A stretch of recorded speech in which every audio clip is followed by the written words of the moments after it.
हमारा।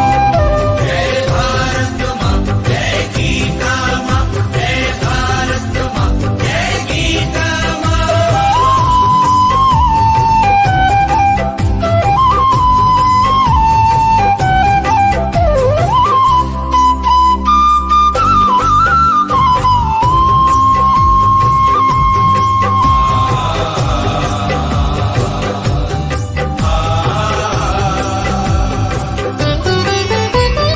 त्यागशील सेवा व्रतधारी युवा जगे पुरुषार्थी। जय भारत माँ, जय गीता माँ, जय भारत माँ, जय गीता माँ। त्यागशील सेवा व्रतधारी युवा जगे पुरुषार्थी। वैज्ञानिकता विनय सभ्यता स्वभाव हो निस्वार्थी, स्वभाव हो निस्वार्थी। देशभक्ति में तेजस्वी हो फिर समाज यह सारा। गीता परिवार हमारा, गीता परिवार हमारा। जय भारत माँ, जय गीता माँ, जय भारत माँ, जय गीता माँ।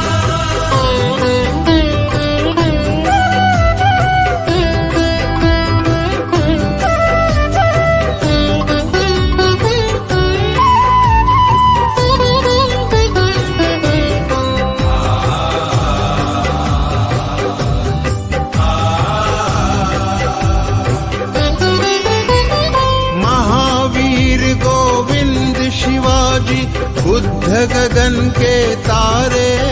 जय भारत माँ, जय गीता माँ, जय भारत माँ, जय गीता माँ। महावीर गोविंद शिवाजी बुद्ध गगन के तारे। परंपरा की पुण्य चेतना उर में हम सब धारे, उर में हम सब धारे। बाल हृदय में उसे जगाकर जगे देश यह सारा। गीता परिवार हमारा, गीता परिवार हमारा। जय भारत माँ, जय गीता माँ, जय भारत माँ, जय गीता माँ।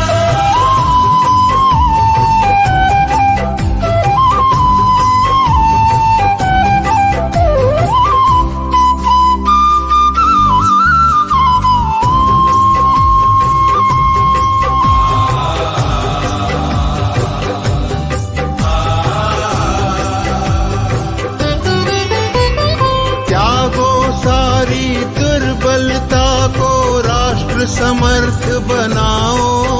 जय भारत माँ, जय गीता माँ, जय भारत माँ, जय गीता माँ। त्यागो सारी दुर्बलता को राष्ट्र समर्थ बनाओ। बंधु भाव समता ममता से सबको गले लगाओ, सबको गले लगाओ। चलो विवेकानंद मार्ग पर शुभ संदेश हमारा। गीता परिवार हमारा, गीता परिवार हमारा। ईश्वर भक्ति भाव से बहती संस्कारों की धारा। भारत माँ की सेवा में गीता परिवार हमारा, गीता परिवार हमारा। गीता परिवार हमारा, गीता परिवार हमारा। गीता परिवार हमारा, गीता परिवार हमारा।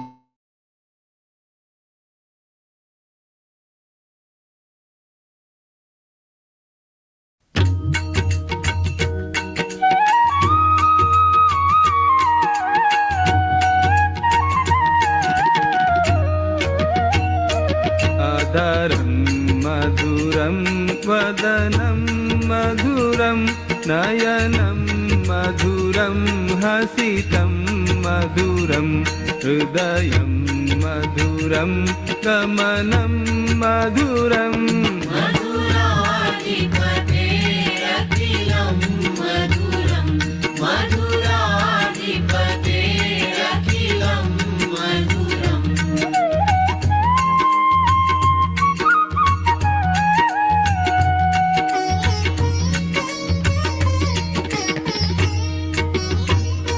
वचनं मधुरं चरितं मधुरं वसनं मधुरं वलितं मधुरं चलितं मधुरं भ्रमितं मधुरम् मधुराधिपतेरखिलं मधुरं मधुराधिपतेरखिलं मधुरम्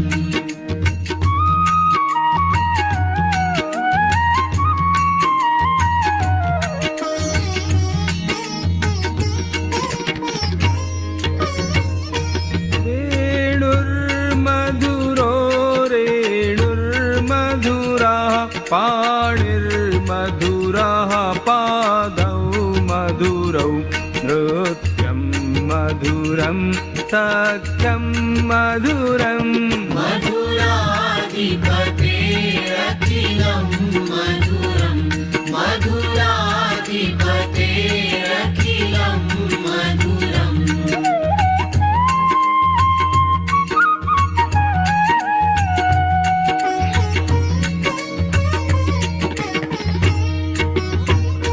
गीतं मधुरं पीतं मधुरं भुक्तं मधुरं सुप्तं मधुरं रूपं मधुरं तिलकं मधुरम् मधुराधिपतेरखिलं मधुरं मधुराधिपतेरखिलं मधुरम्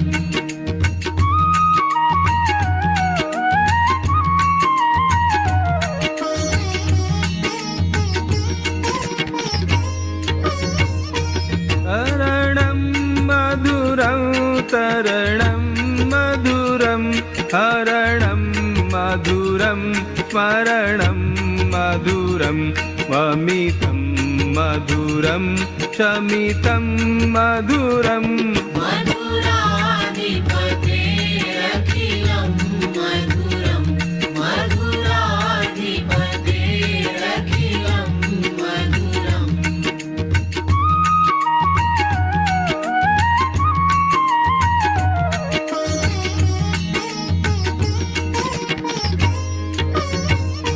कुञ्जा मधुरा माला मधुरा यमुना मधुरा वीथी मधुरा सलिलं मधुरं कमलं मधुरम्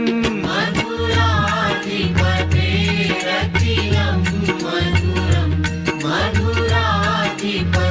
मधुराधिपतेरखिलं मधुरम्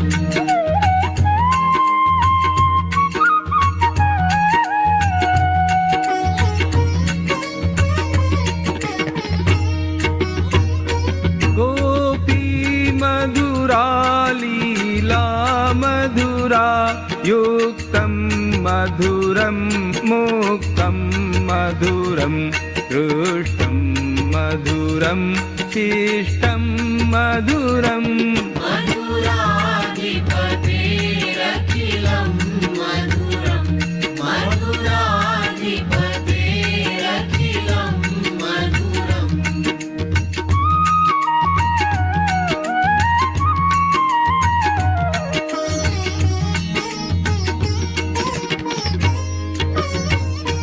गोपा मधुरा गावो मधुरा यष्टिर्मधुरा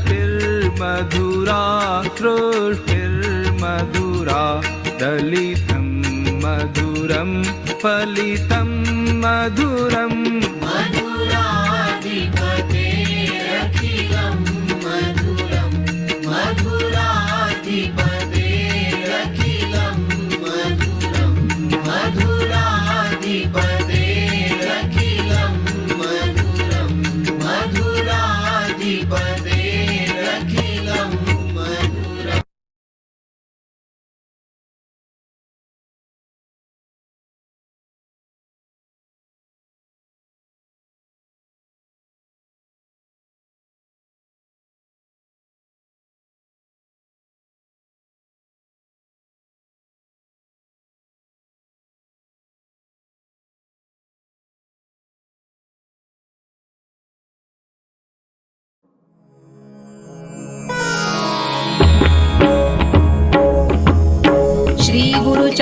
सरोज रज निज मनु मुकुरु सुधारी बरनौ रघुबर बिमल जसु जोदायकु फलचारी बुद्धिहीन तनु जानिके सुमिरौ पवन कुमार बल बुद्धि विद्या देहु मोहि हरहु कलेस विकार।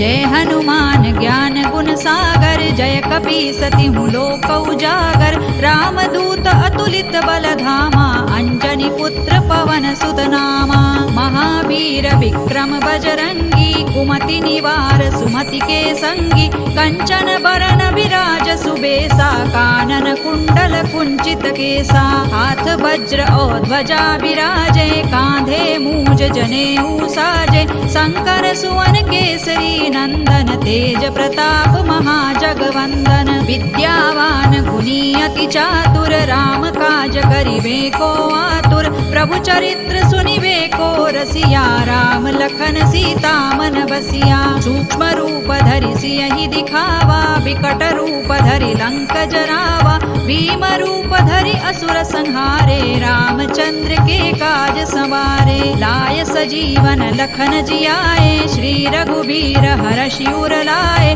रघुपति कीन्ही बहुत बड़ाई तुम मम प्रिय भरतई सम भाई सहस बदन तुम रोजस गावे अस कहि श्रीपति कंठ लगावे सनकादिक ब्रह्मादि मुनीसा नारद सारद सहित अहिसा जम कुबेर दिक्पाल जहाते कवि कोविद कहि सकै कहाते तुम उपकार सुग्रीवहि कीन्हा राम मिलाय राजपद दीन्हा तुम्हरो मंत्र विभीषण माना लंकेश्वर है सब जग जाना जुग सहस्र जो जन पर भानु लील्योताहि मधुर फल जानू प्रभु मुद्रिका मेलि मुख माही जलधि लांघि गए अचरज नाही दुर्गम काज जगत के जेते सुगम अनुग्रह तुम्हरे तेते राम दुआरे तुम रखवारे होत न आज्ञा बिनु पैसारे सब सुख लहै तुम्हारी सरना तुम रक्षक काहू को डरना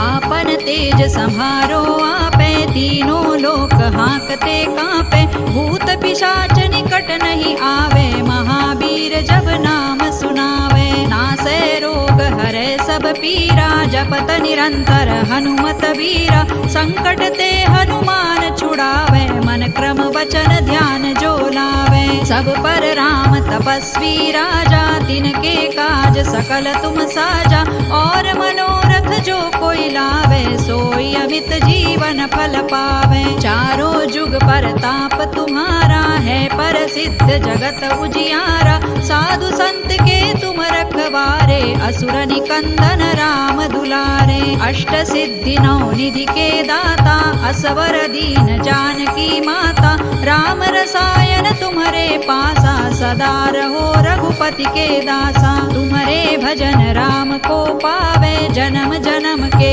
दुख बिसरावे अंत काल रघुबर पुर जाई जहाँ जन्म हरि भक्त कहाई और देवता चित्तन धरई हनुमत से सर्व सुख करई संकट कटे मिटे सब पीरा जो सुमिरे हनुमत बलबीरा जय जय जय हनुमान गोसाई कृपा करहु गुरुदेव की नाई जो सत बार पाठ कर कोई छूट ही बंदी महासुख होई जो यह पढ़े हनुमान चालीसा होय सिद्धि साखी गौरीसा तुलसीदास सदा हरि चेरा की जय नाथ हृदय महडेरा पवन तनय संकट हरन मंगल मूर्ति रूप राम लखन सीता सहित हृदय बसहु सुर भूप सियावर रामचंद्र की जय पवन सुत हनुमान की जय उमापति महादेव की जय।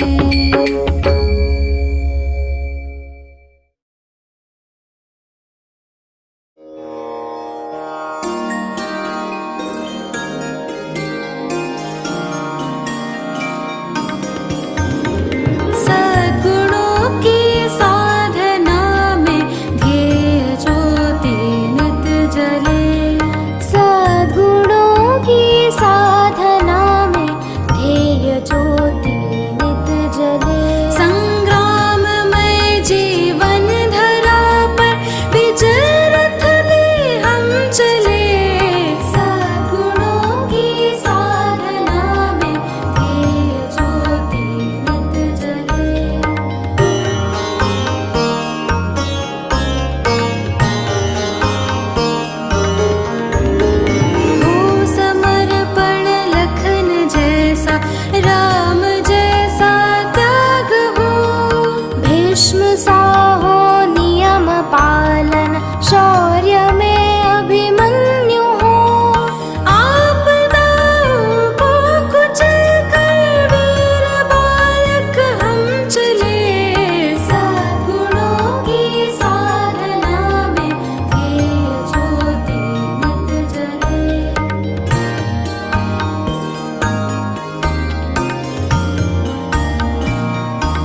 सुन गैया, बोल कन्हैया।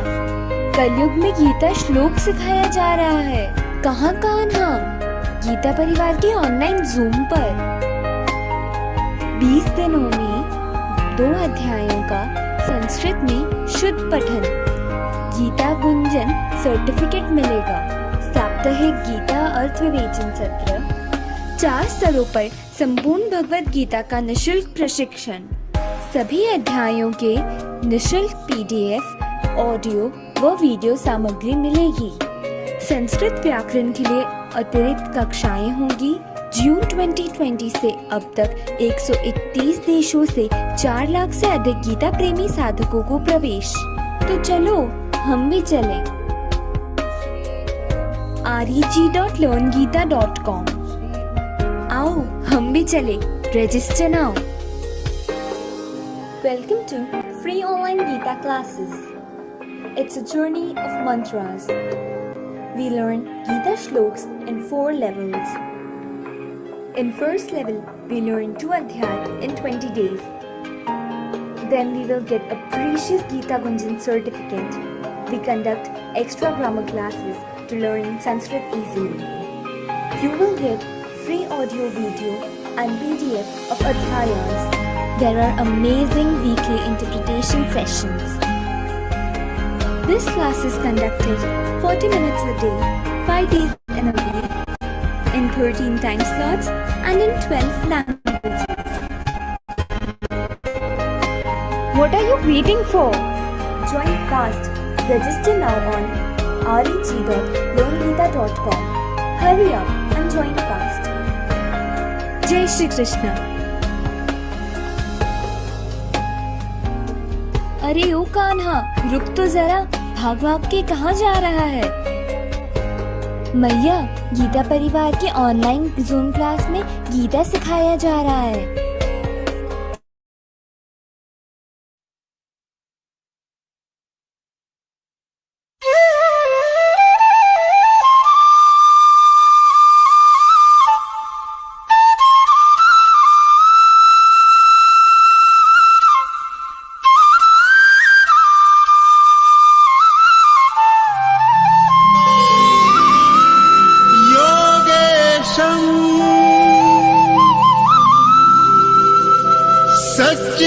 सच्चिदानन्दं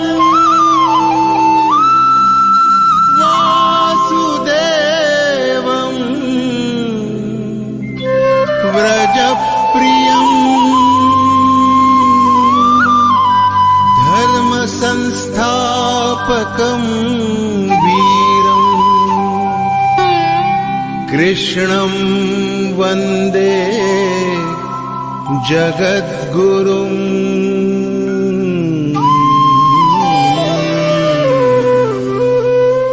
ईश्वर भक्ति भाव से बहती संस्कारों की धारा, भारत माँ की सेवा में गीता परिवार हमारा, गीता परिवार हमारा।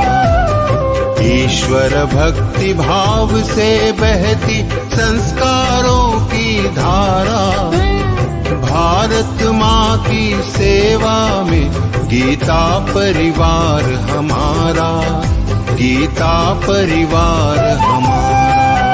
जय भारत माँ, जय गीता माँ, जय भारत माँ, जय गीता माँ।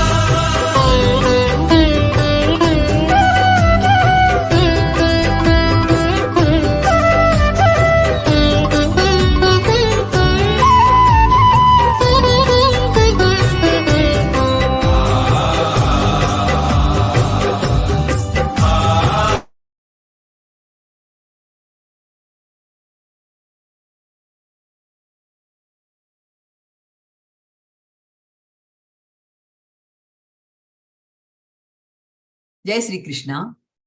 Om Shri Gurubhyo Namaha. Let me at the outset bow down to all my gurus, especially Param Pujya Swami Guru Govind Girudev Ji Maharaj. And let me wish every one of you who have been celebrating New Year yesterday and today, those who follow the solar calendar, like Baisakhi in Punjab, Bihu in Assam, Puttandu in Tamil Nadu, Vishu in Kerala, Pana Sankranti in Odisha, and Poila Boisakhi in Bengal.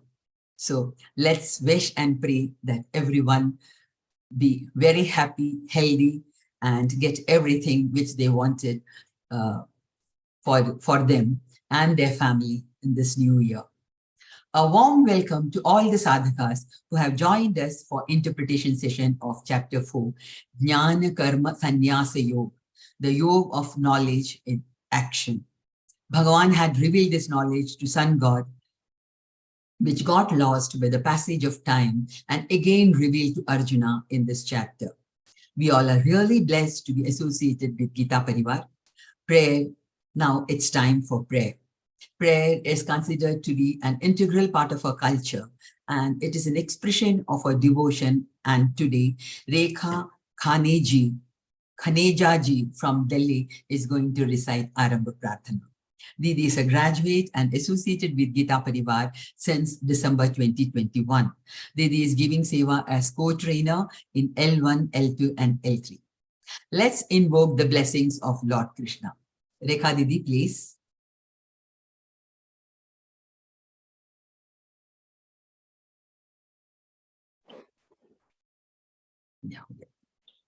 Jai Shri Krishna.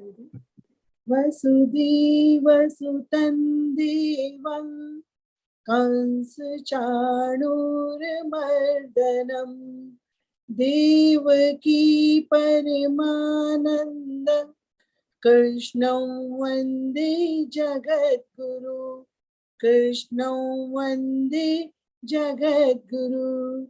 Jai Shri Krishna. Jai Shri Krishna. Thank you, Didi, for that melodious prayer. Now, it's time for Deepa Prajwalan. Deepa Jyoti Para Brahma, Deepa Sarva Tamopaha, Deepena Sadhyate Sarvam, Sandhya Deepo Namostute. I prostrate to the dust lamp, whose light is the knowledge principle, the Supreme Lord, which removes the darkness of ignorance and by which all can be achieved in life. Thus, this custom contains a wealth of intellectual and spiritual meaning. Today, Aarti Mahulkar Didi from Nagpur is going to do the honors. Didi is a graduate with MBA degree and is a lecturer in a college. Didi joined Geeta Parivar in December 2020 and is giving seva as co-trainer and is in monitoring team, mentoring team, calling and migration team. Didi is an examiner too. Didi, please.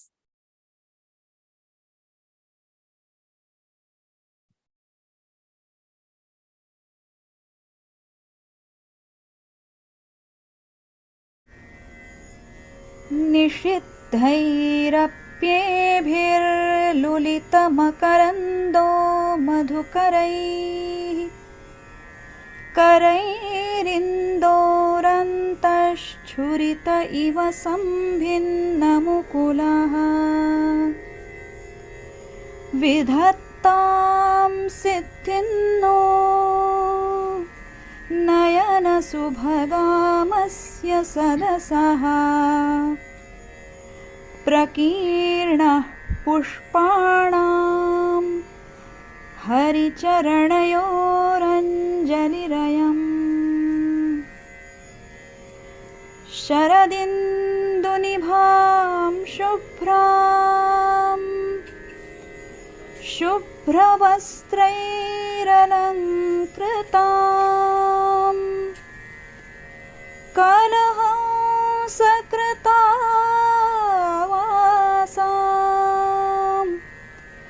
वरदां Sharada नुमः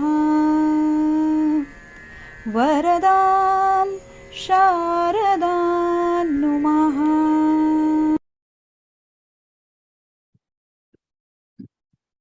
Thank you, Didi, for a devotional and beautiful Deepa Prajwalan. I would like to inform all the participants that you may ask questions after the session is over. Please raise your hands only after the session.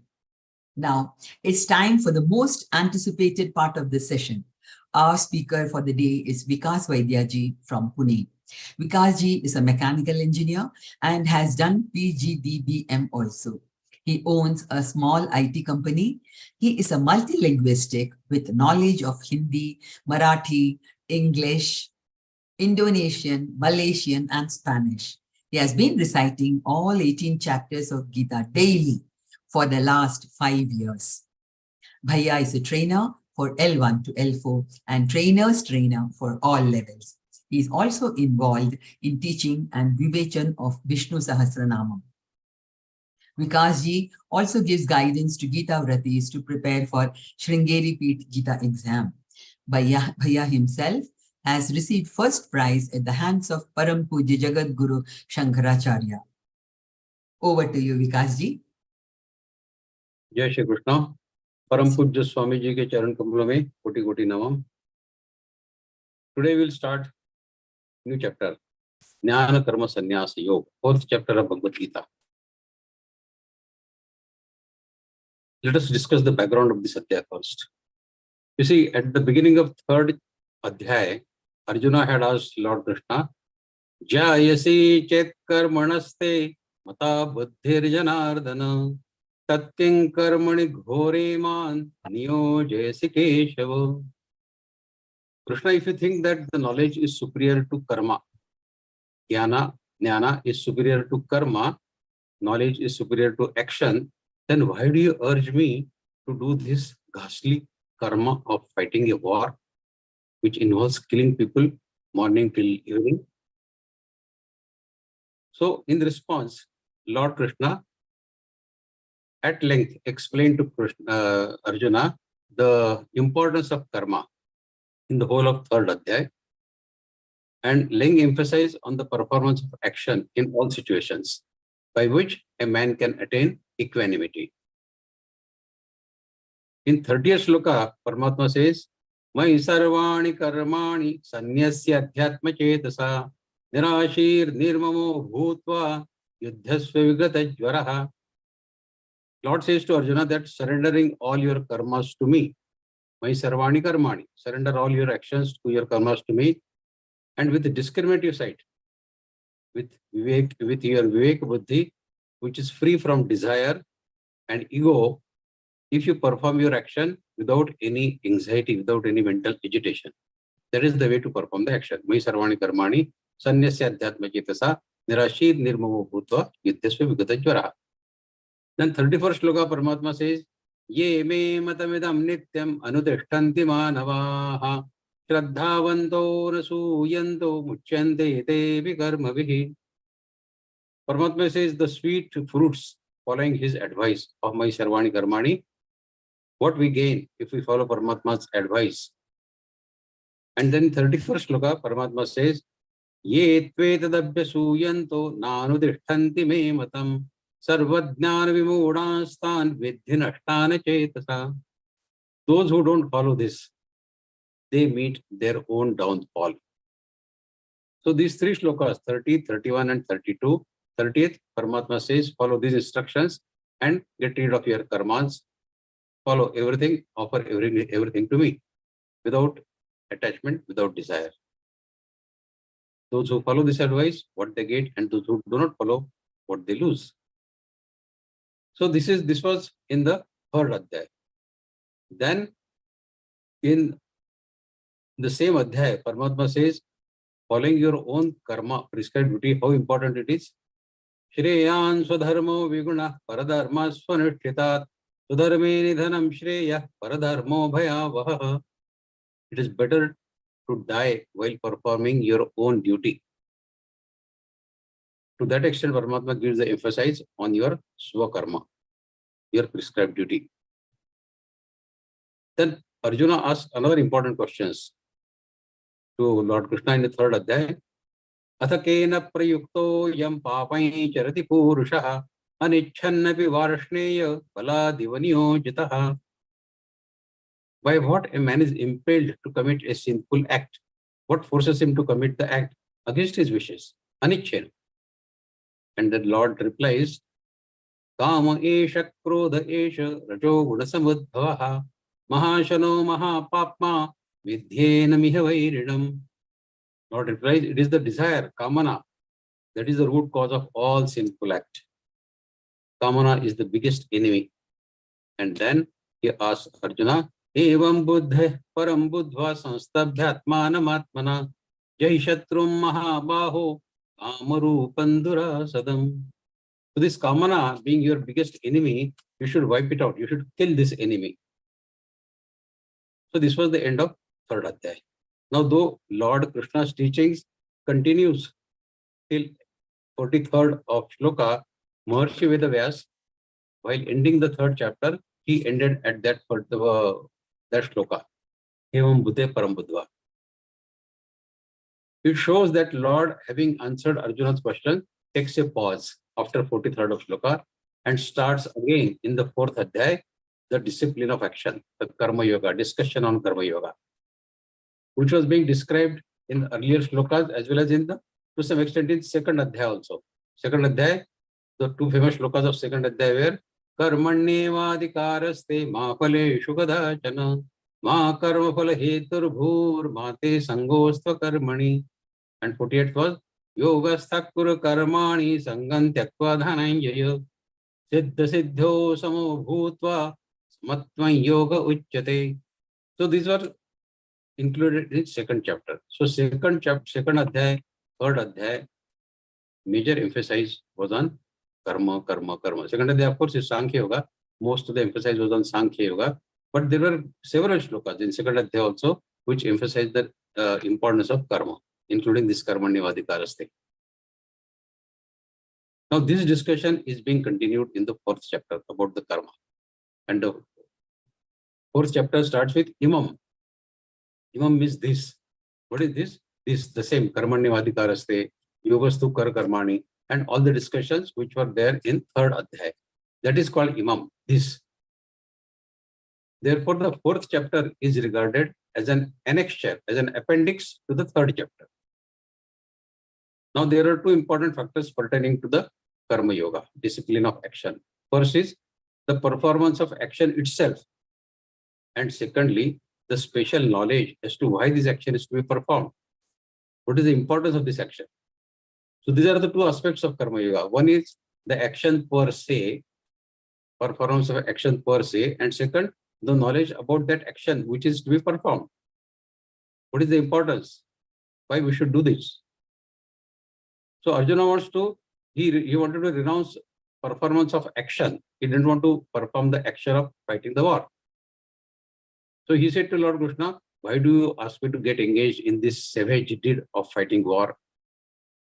And therefore, Lord says he lays special emphasis on the performance of duty, especially in the third chapter.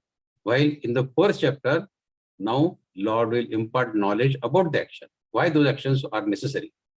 Third chapter is devoted to performance of action. Fourth chapter, Paramatma explains the reasons, the knowledge about those actions which he is asking Arjuna to perform. Lord says, I shall now tell you such actions, after knowing which you will be liberated from this evil. Evil means the wheel of birth and death. Now this Karma Yoga, in spite of being without beginning, was lost in the world. A long lapse of time because of absence of some scholarly teachers, some gurus, sages. Since nobody could impart it later, the Lord in the first three shlokas of fourth adhyaya is describing as to now Karma Yoga was handed down from ancient times and how he is now giving that to Arjuna. So we start with this reading of fourth adhyaya. Om Shri Paramatmane Namaha. Śrīmad-Bhagavadgītā Ada Chaturtho Dhyāyah. Shri Bhagavanu Vacha.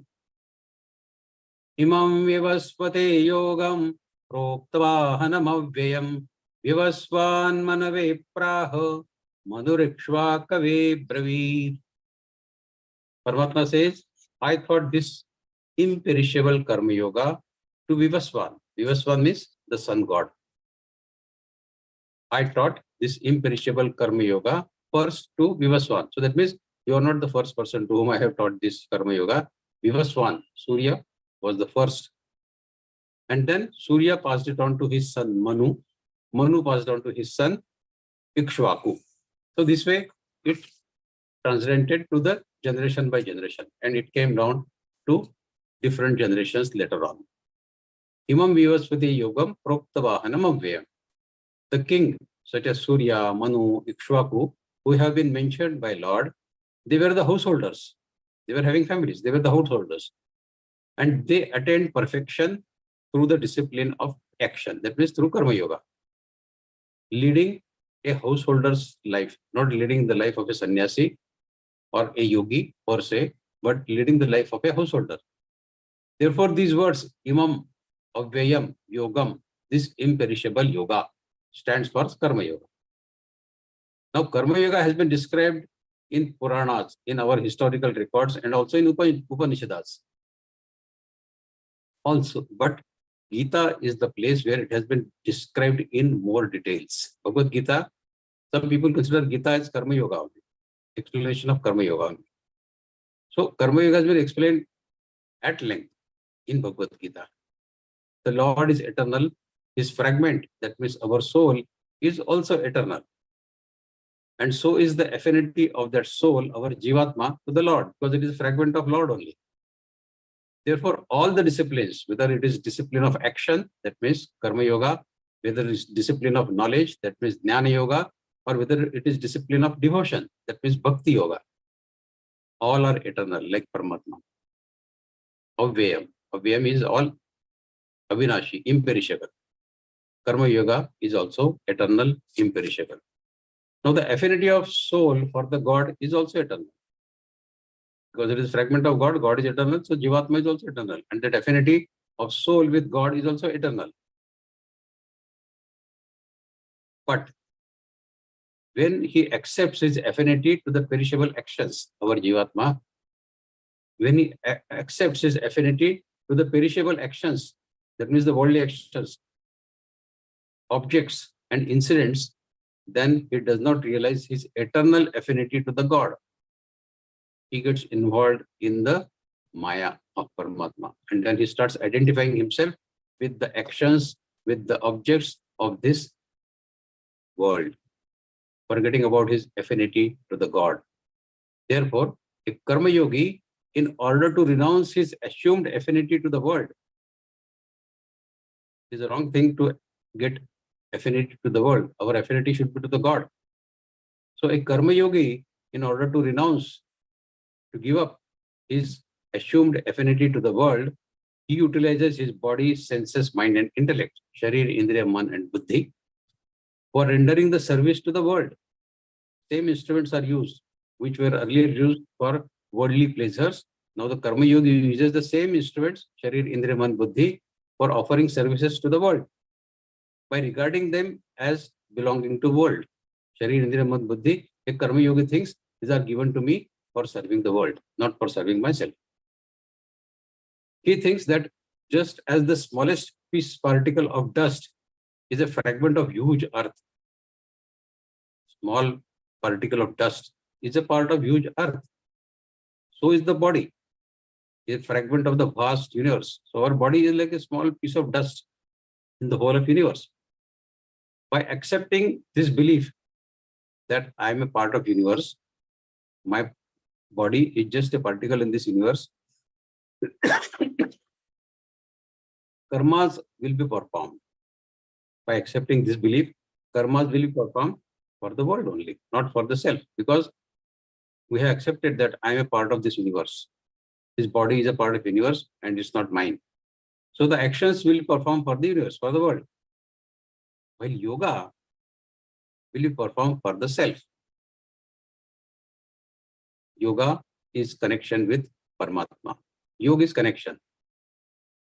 To perform the actions for the world, karma, in the process, you get connected with the God, yoga. So Karma Yoga. Now when it says Vivasvate Proktavan, the Lord wants to explain that the sun in the solar system, while performing its action by providing heat and light, remains unengrossed. Similarly, all the strivers, all the sadhaks should perform their actions without attachment and accept the available circumstances as they are.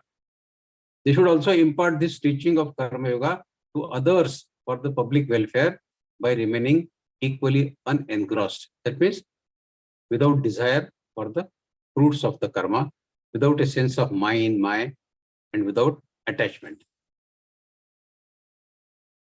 Vivasvan manave praha manrikshva kave bravit. Karma Yoga is the main course of action for householders, as we discussed earlier. Out of brahmacharya, grihasthashram, vanaprasthashram, sannyas, all these 4 ashramas which are prescribed, grihasthashram, these people, they can follow the path of Karma Yoga.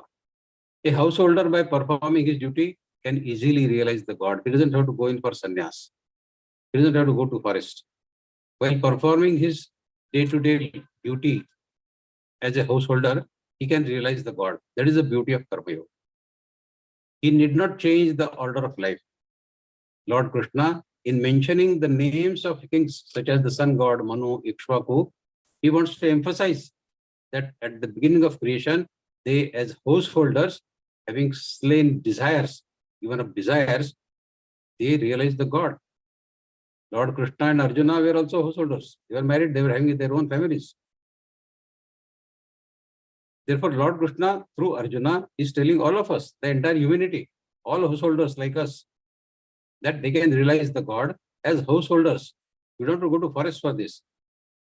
You can live in your own house and still attain God while performing your day-to-day activities. As simple as that. So, in spite of being a householder, Arjuna thinks that it is better to live in this world even by begging rather than performing this ghastly work of fighting the war. Shriyo bhaksham pihmo loke. That is the second adhyaya Arjuna has said. That is better, Arjuna has said, that is better that I do begging and spend my life begging, and then I can live my life by begging instead of fighting this war against my own relatives, my friends, my gurus. He thinks that the renounced order of life, that means sannyas, is superior to the household life. Therefore, the Lord says to him that he is a noble householder of the royal family of Pandavas. So performance of actions, Karma Yoga, will lead him to salvation, to liberation, in the same way as the sannyasi leads to salvation by performing tapas. Destination, what a sannyasi will achieve, and the destination which you as a householder will achieve is same: salvation, liberation, moksha. He will perform his duty, you perform your duty. Karma Yoga consists in utilization of available circumstances. So Karma Yoga, the discipline of action, can be followed by people of every caste, every creed, every sex, and any country, from anywhere. So the Lord has mentioned the names of noble and influential kings of the past, sun god, Manu, Ikshvaku, and all that, so that the people may draw inspiration from them. That if they have done it, probably we also can try it and do it and perform our actions. With this, we go to the second shloka. Evam parampara praptam imam rajarshayo viduhu sakale neham mahata yogo nashtah parantapo. Evam, thus, parampara. Parampara is the succession, parampara. Praptam. Praptam is to receive. Rajarshaya.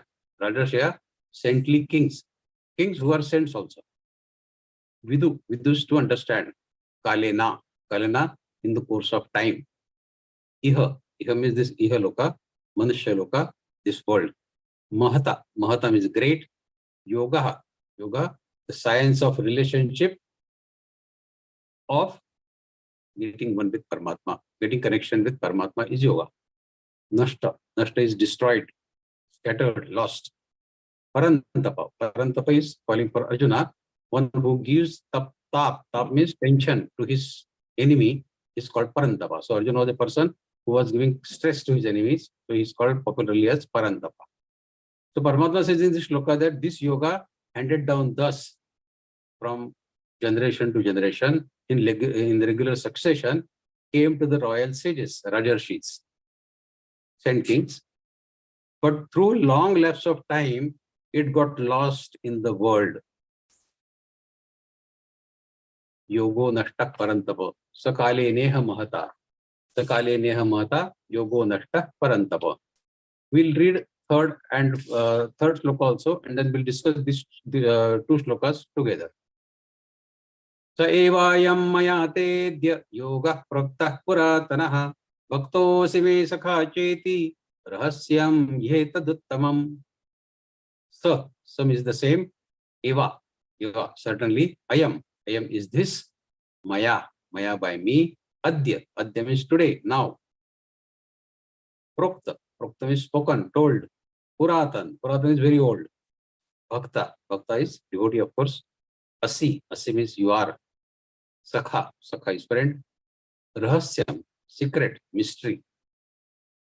Uttamam, best. So Paramatma says in this shloka, Sa evayam maya tidya yoga prakta puratana bhaktosi me sakha cheti rahasyam yataduttamam. That very ancient science of relationship with Supreme Paramatma, relationship of Jivatma with Paramatma, that's very ancient science, that is Karma Yoga, is today told by me to you. Adya means today. In third chapter, Paramatma has given entire knowledge of Karma Yoga to Arjuna. He is reminding him of that today whatever I have told you about Karma Yoga, this is the very ancient science of relationship of the Jivatma with Supreme, with Paramatma, is told by me to you today. So that because you are my devotee, Bhaktosi me sakha cheti rahasyam yetaduttamam. You are my bhakta, you are my devotee, and you are my friend also, sakha, so close. So we have two relationships. You are my devotee and you are my friend. So that is the reason I have imparted this knowledge to you. It is a very ancient knowledge. And then this is the best of mysterious knowledge. Uttamam, best, superior, most knowledge, and mysterious also. Many people don't understand it. It is mysterious that way. So, evam parampara prapta imam rajarsha yogido sakale neha mahata yogo nashta parantapa and sa evayam maya tedya yoga prakta puratana bhaktosi me sakha cheti rahasyam yetaduttamam. Lord says to Arjuna that I am now relating that very supreme knowledge which is utmost mysterious to you because you are my devotee, my dear friend. Now in this adhyaya, Lord Krishna begins to unfold that mysterious and exceedingly complex supreme knowledge to Arjuna. He commences by saying that it was he who first imparted this profound knowledge to Surya, sun god, who then related to this his son Manu, and Manu passed it on to his son Ikshvaku. Then for a long period of time this knowledge was lost, but now Shri Krishna says, I am revealing this mystery to you, Arjuna, because you are my devotee and my endeared friend, very, very close friend. Now, let us remember that in these slokas, Shri Krishna is not talking from the level of an individual self, but rather he is addressing Arjuna from a higher level of the cosmic self. There is a difference. Krishna sitting in front of Arjuna in his chariot is an individual self. But Krishna, when he says, I gave this Karma Yoga to Sun God, that I is not the I who is sitting in front of Arjuna, but that I is the cosmic self of Krishna. The Krishna sitting in front of Arjuna is the Maya of Krishna only. It is the manifest of Krishna's Maya only. But the Krishna who gave this knowledge to Sun God, that Krishna is the cosmic self of Krishna. He is not talking from the respective. So it is like, Krishna is not talking from the perspective of a finite drop, but rather he is the boundless ocean itself. Moreover, there are such diverse aspects and interpretation of Geeta that it appears as a text of Vedanta to somebody, at places like a scripture of devotion, bhakti to somebody, and for some it appears as a Karma Yoga. So how you see at Geeta, that way you Find out whether it is Karma Yoga, Jnana Yoga, Bhakti Yoga, whatever. It depends on how you see it. It has held a different significance for different personalities. For Bal Gangadhar Tilak, Gita was about warfare. Whereas for Gandhi, Mahatma Gandhiji, on the other hand, the Gita was a text promulgating non-violence. He was a pujari of non-violence, Mahatma Gandhi. So for him, he says Gita is non-violence. The Gita was a scripture of Vedanta for Shankaracharya, but Acharya Ramanuj, he regards Gita as a text of devotion to the Lord Vishnu, wherein the Lord incarnates as Shri Krishna and liberates Arjuna by relating to the most supreme knowledge. So these shlokas have been interpreted according to people's diverse convictions and viewpoints. In this shloka, Krishna says that it was he who had imparted the knowledge to Surya. Now, many people think Surya refers to the sun that we see every day. Sun rises and sun sets. So Krishna is referring to that sun which we see every day, sunrise and sunset, the principal star of our center of our solar system. But the sun that we see every day, does he have ears to listen to the Karma Yoga? Does he have a mind or an intellect that it will understand what someone is saying to him? So how could knowledge have been imparted to an inert object? The meaning of this shloka is much deeper and complex as well. Surya refers to some evolved being, evolved soul, who is suffused with the light of knowledge. Maybe it is the manifestation of Surya only. Like Lord Krishna is a manifestation of Lord Vishnu. So this elevated, evolved being who is suffused with the light of knowledge, maybe he was also a manifestation of Surya only. So we need to note that Surya does not refer to the inert star, the sun that we see every day. There are many beliefs in the reference to the sun and the moon. Some believe that each of them have their own loka, Chandra loka, all the lokas are there. And deities and sages reside in their subtle forms with these celestial bodies. It is true that apart from our visible world, there are other subtle realms where other beings at different stages of evolution, they stay, they live. See, the world is not limited to what you and me can see with our eyes. There are subtler realms which we are not aware of. Thus, is Krishna talking about inner geographical entity called the sun present in our Milky Way? Or is he referring to some subtler form from some subtler realm? Is he referring to some other world which we do not know? This is a food for thought.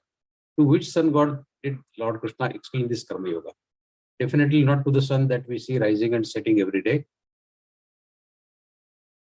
He gave it to sun. He gave it to sun god. But that sun god is one who has his own Chetana, he has his own intellect. The sun that we see every day, it is an inert object. Like earth, it's an inert object. So it must be the human manifestation, the manifestation or the godly manifestation of sun to whom Lord Krishna has given this knowledge. There is much more to this world than our limited understanding. Things are much more complex. The first thing we need to comprehend is that when Krishna says, I imparted this knowledge in the beginning to Surya, this I is not his individual self, but rather the cosmic pure self, the I of Parabrahma. That is I, which Krishna is referring. You see, there are trillions and trillions of beings residing on this planet, and each one has its own I. Even animals have their own I. Even the birds have their own I. Every living thing has its own I. The supreme Chetana that resides in each and every being, within and without every atom, that supremely awakened consciousness is the essence of Krishna. that I, which is present in trillions and trillions of beings, is the essence of Krishna. So there is one form of Krishna seen as an individual self, individual personality called Shri Krishna. Then there is Krishna's cosmic self, the divine Krishna. In Geeta, both Krishnas we read. At some places, Krishna says as a person. In many places, Krishna says as his cosmic self. Vyakta and Avyakta. These are the two forms of God which are described in Bhagavad-Gītā. And Sri Krishna established firmly in the infinite supreme Parabrahma is speaking from the level of the cosmic self and saying that I imparted this knowledge first to Surya God, Sun God, before the creation of this universe. And then Surya passed it on to Manu, who was supposed to be the first human being on this earth, Manu, as per our Hindu scriptures. And he in turn gave it to Ikshvaku, his son. The important point here is that the existence of knowledge has been present right from the time of this creation of universe. That is, both have always coexisted. The tradition of passing on the knowledge occurs side by side to the Maya creation of the world. Maya created this world. And Maya, people say it is all darkness. Nobody understands what is Maya. But with the existence of Maya, the knowledge also existed together. Both were coexisting. So if there is darkness of ignorance, then there is coexisting light of knowledge to dispel that darkness. Both are present at the same time. So darkness has never existed independently. And it will never happen that only darkness will prevail. The light of knowledge always coexists. The flame of knowledge never extinguishes. Although it is another matter as to how many human beings will receive this light of knowledge. How many will be able to dispel their darkness of ignorance with this flame of knowledge? But it existed. Darkness never existed alone. It always existed with the flame of knowledge. The Lord says this knowledge is mysterious. And at times it appears as if it is lost in the world during the succession. But that is not the case, honestly. The knowledge never disappears. And even if it were to happen that there won't be a single enlightened person with that knowledge left in the universe, yet such is the power of this knowledge that in due course of time, another wave will arise in the ocean of knowledge and awaken some other person or other who will get enlightened and will again pass on this knowledge to his next generations. Knowledge is absolutely complete in itself and totally independent. That is why Parabrahma is Gyan, knowledge. Brahma is Gyan. Brahma is nothing. Brahma is Gyan, knowledge. And it can manifest in any antakaran. Gyan can manifest in anybody's antakaran. In any eye, it can manifest. This light of knowledge can shine in any ordinary eye. It is distinctly possible for the knowledge to blossom in any ignorant eye as well. The Lord is saying to Arjuna that I am revealing the same eternal yet mysterious knowledge to you, which I had related to Surya long time back. Yes, the knowledge is exceedingly mysterious, yet nowadays we buy the knowledge of Bhagavad-Gītā for a few rupees. Paramatma is talking of knowledge which is mysterious. People do not know how to use this knowledge, how to acquire this knowledge. But now we buy Bhagavad-Gītā even sometimes for free. In this context, let us understand that in ancient times, there was no concept of transcribing the knowledge into text. That was the practice during those days. The masters would simply pass on the knowledge to the worthy disciples, and the disciples would then carry on with this tradition and they'll pass on to their disciples. It was only when in due course of time, the Rishi Munis, the sages felt that there were not any capable disciples who could retain the knowledge given to them verbatim in their mind, then they started transcribing on the tree barks and the leaves. And Vedas were transcribed around 80 to 90,000 years back. Whereas if you see the period of Lord Krishna, it spans on the earth maybe around 6,000-7,000 years back. Lord Krishna is saying that it was he who imparted the knowledge to Surya more than 80,000 years back. So if this I is certainly not related to any individual character or body. This is not related to the Krishna who is sitting in front of Arjuna. This is the cosmic Chetana of I, cosmic Chetana of Lord Krishna, Krishna Chetana. This explanation of Geeta occurring through this body and mind, which we are discussing today, or what we discussed every Saturday or Sunday, thanks to Geeta Parivar, we can say that it is Krishna who is speaking in these Vivechanas. It is Krishna Chetana that is explaining this word, these shlokas. The Krishna Chetana residing in you is now covered by the layers of ignorance sometimes, and the efforts of this Vivechan Satras of Geeta Parivar are geared up to pierce those layers of ignorance, so that the Krishna Chaitanya within you and within me both come out. I by speaking, you by hearing. So our Chaitanas from our inside have to come out, manifest, and are to be born. Although note that there is no birth or death in the reference to the Supreme Chaitanya. Chaitanya never dies, it never gets born. There is an incident in Maharamayana wherein in one morning during Brahma Muhurta means nearly 1.5 hours before the sunrise, Lord Rama was meditating, and Kala means the Lord of Time, manifested, and he asked Rama, I wish to have some dialogue with you. Will you permit me to do so at this hour? Lord Rama replied, please wait a little, for I will depute someone to stand outside this door to ensure that we are not disturbed during our dialogue. Then Lord Rama called Lakshmana and he said, neither you enter nor allow anyone else to enter when we are discussing. I am about to perform some secret practice. So Lakshmana answered, brother, your wish is my command. I will follow your instructions in toto.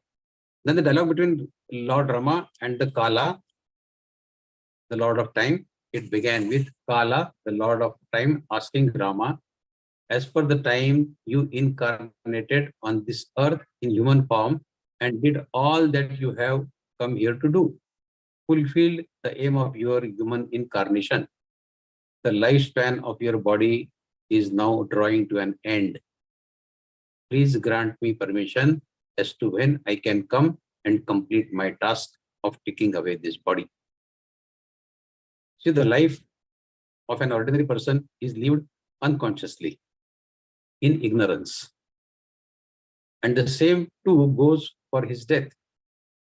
Why we are born and why we die, we don't know. But those whom we call divine incarnations, for them, this does not hold true. In fact, they themselves decide when they wish to leave the body. This was the topic being discussed between Lord Rama and the Kal that time. See, to make the mysteries, some pointers need to be given. So do not cling to the words that imagine Kal is the god of death, what Yamaduta or Yamaraj we see on the TV screen. That Kala is different what TV screen shows.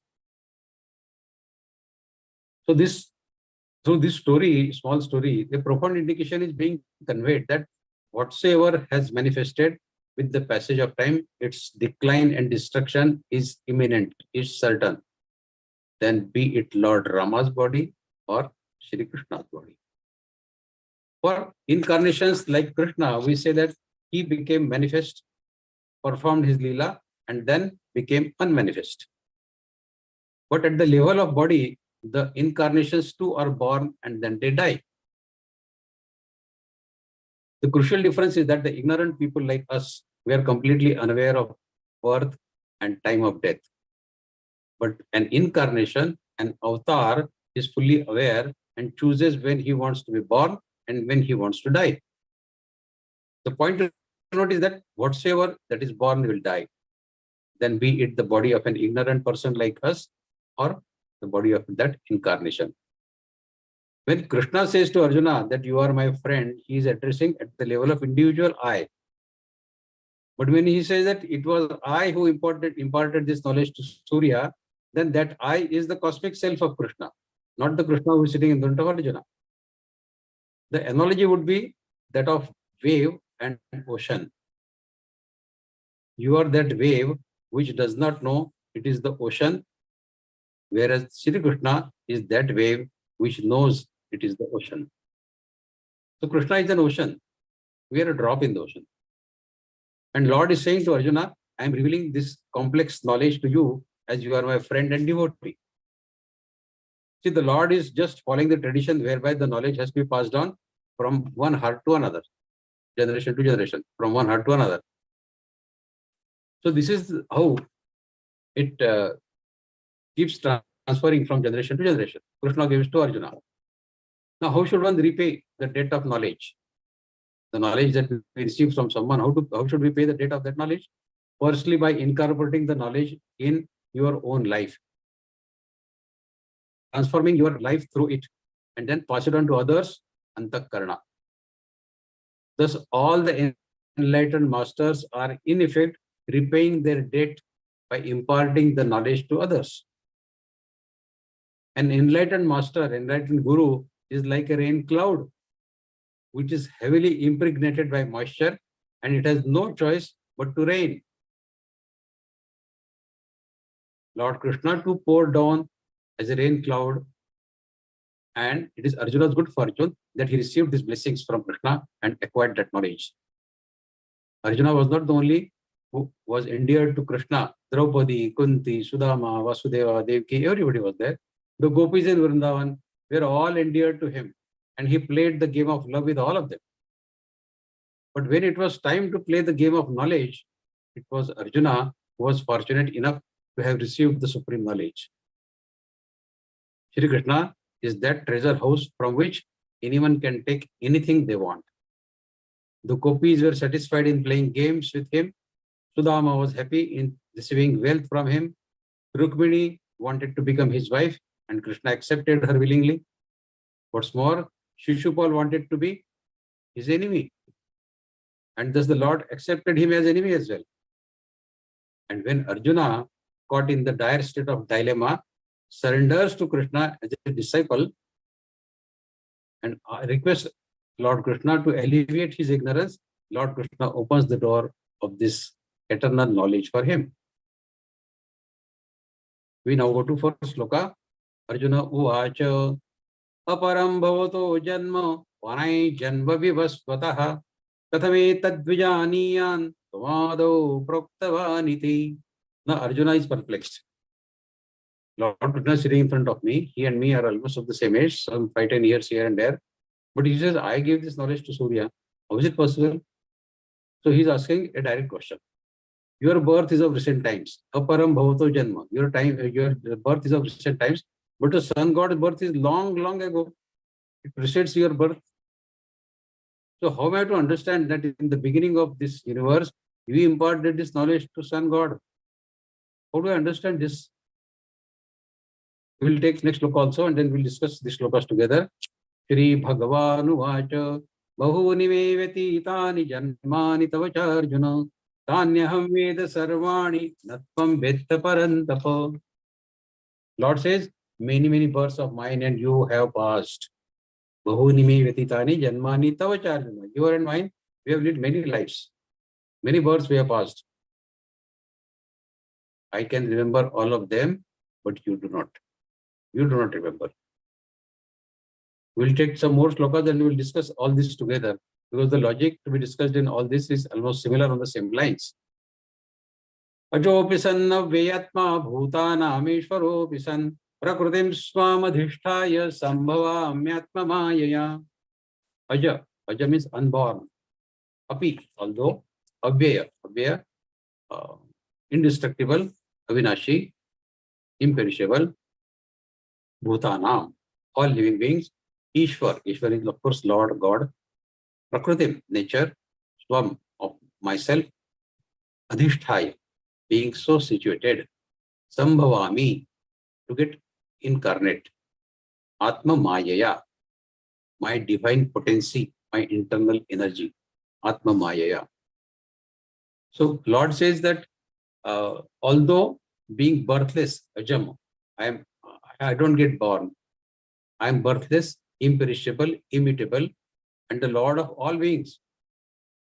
Vajuvisannuvetma bhutanami shwaropisan. I manifest in my divine form by virtue of my inherent divine power, my Maya, inert Maya. I manifest using my Prakriti.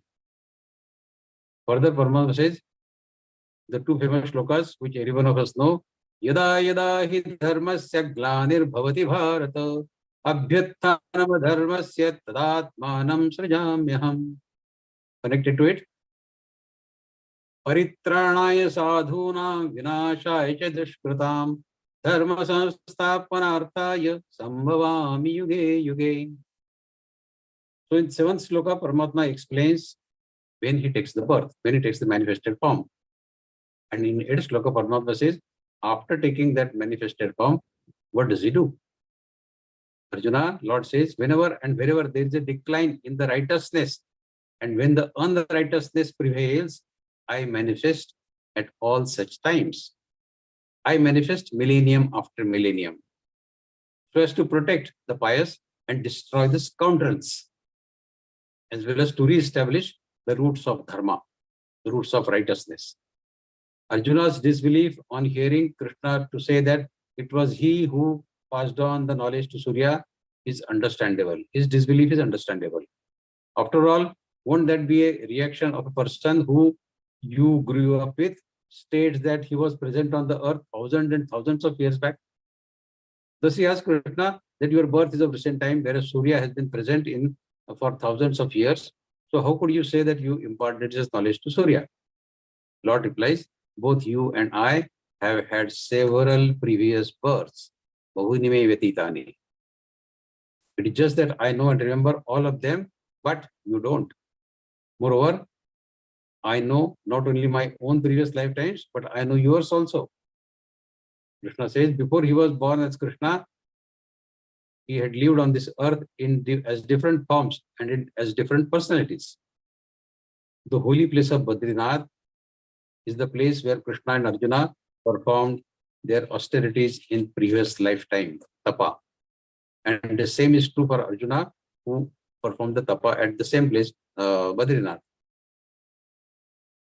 For he was the Krishna's companion in earlier lifetime as well, and had performed the austerities by his side. See, the relationship is not confined to this lifetime alone. It is in fact a very old relationship dating way back to previous lifetimes. In Badrinath, the duo had performed austerities for a long period of time in the form of Nar and Narayan. As for the nature of the body, it has to perish at some time or the other, and they were no exception to that. So this whole thing is quite mind-boggling, and the intellect gets highly perplexed thinking of all these things. In Yoga Vasishta, Shri Ram asked Vasishta, why does the Maya delude the intellect? Why does the Maya delude the intellect? Vasishta replies, Rama, this Maya, it works like a giant wheel in which the birth occurs and the mind gets gripped by ignorance, implores for help. In order to emerge out of this ignorance, a guru appears from somewhere, like Geeta appears for us now, and guides that individual. The sage said to Rama, you had asked this question and I had answered you this question to you in our previous lifetime as well. So this play of master and disciple has happened so many times and is being repeated in this lifetime as well. Krishna says, I know all my previous lifetimes, but at the same time, I also know that I am unborn, that I am birthless, I am deathless, I am indivisible, I am eternal, I am imperishable, I am unchangeable. I am Atma and the Supreme Lord of all living beings. Now, those who see Krishna as being limited only to the personality called Krishna, who is driving the chariot of Arjuna, For them, this is the form of Krishna alone. And they think that this is the Lord of all beings. But again, let us know it clearly that in this context, Krishna refers to the all-pervasive, boundless, eternal, supreme Parabrahma. Sri Krishna's body manifested from Maya, same way as your and my body has come from Maya, manifested from Maya. The only thing is, Krishna knew it, we don't know it. The Lord says that every time, whenever there is a decline or destruction of dharma, I manifest in order to destroy the adharma, unrighteousness, and re-establish the dharma. The question is, did every person benefit, gain knowledge from Shri Krishna when he appeared in those times, when he came into his manifested form? The answer is no. Why no? The fact is that Krishna Chaitanya can impart knowledge only to the one who is seeking the freedom from his sufferings, from his ignorance. Help and guidance is given only to the one who asks for it. Who wants to be liberated from the torture of ignorance, and not to all and sundry. Arjuna requested for freedom from his problems and was thus imparted the knowledge. And the same is true for Uddhava as well. But no one else, not even Draupadi or Kunti or Vasudeva, received this knowledge from Krishna. It is very important to understand the meaning of these slokas. For even today, there are many who believe that it is only when the Lord will manifest that all the wicked will be destroyed and the pious ones will get liberated. Thus, these misguided people keep on waiting for the Lord incarnation. And there are people we see on TV also that they say that I am the next avatar of Lord Vishnu. There are some gurus who claim that I am the next avatar of Lord Vishnu. See, Maya is the force. And before our body appeared, we also existed in the subtle form like energy. Our body also was like energy. And when this body will die, all the elements comprising this body will again get merged with their respective counterpart in the nature. And we'll again revert to the subtle form, unmanifested form. And display of unmanifest to manifest to unmanifest, subtle to gross, back to subtle, again gross, again subtle, has been happening since time immemorial. Energy to matter, matter to energy. This is what action, creation is all about.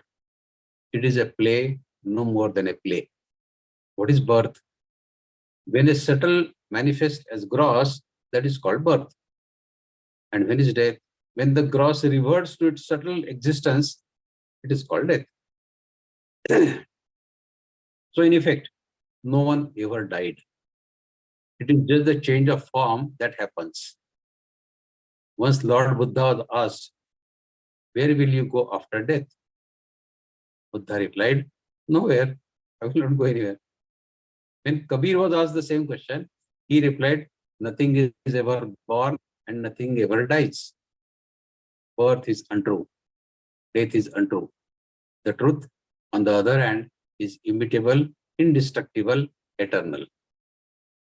This entire creation is a sheer amazement, honestly. Why go far? Look at our own body. What an example of incredible ingenuity. The left side of our body is controlled by the right side of brain. We know this. And vice versa.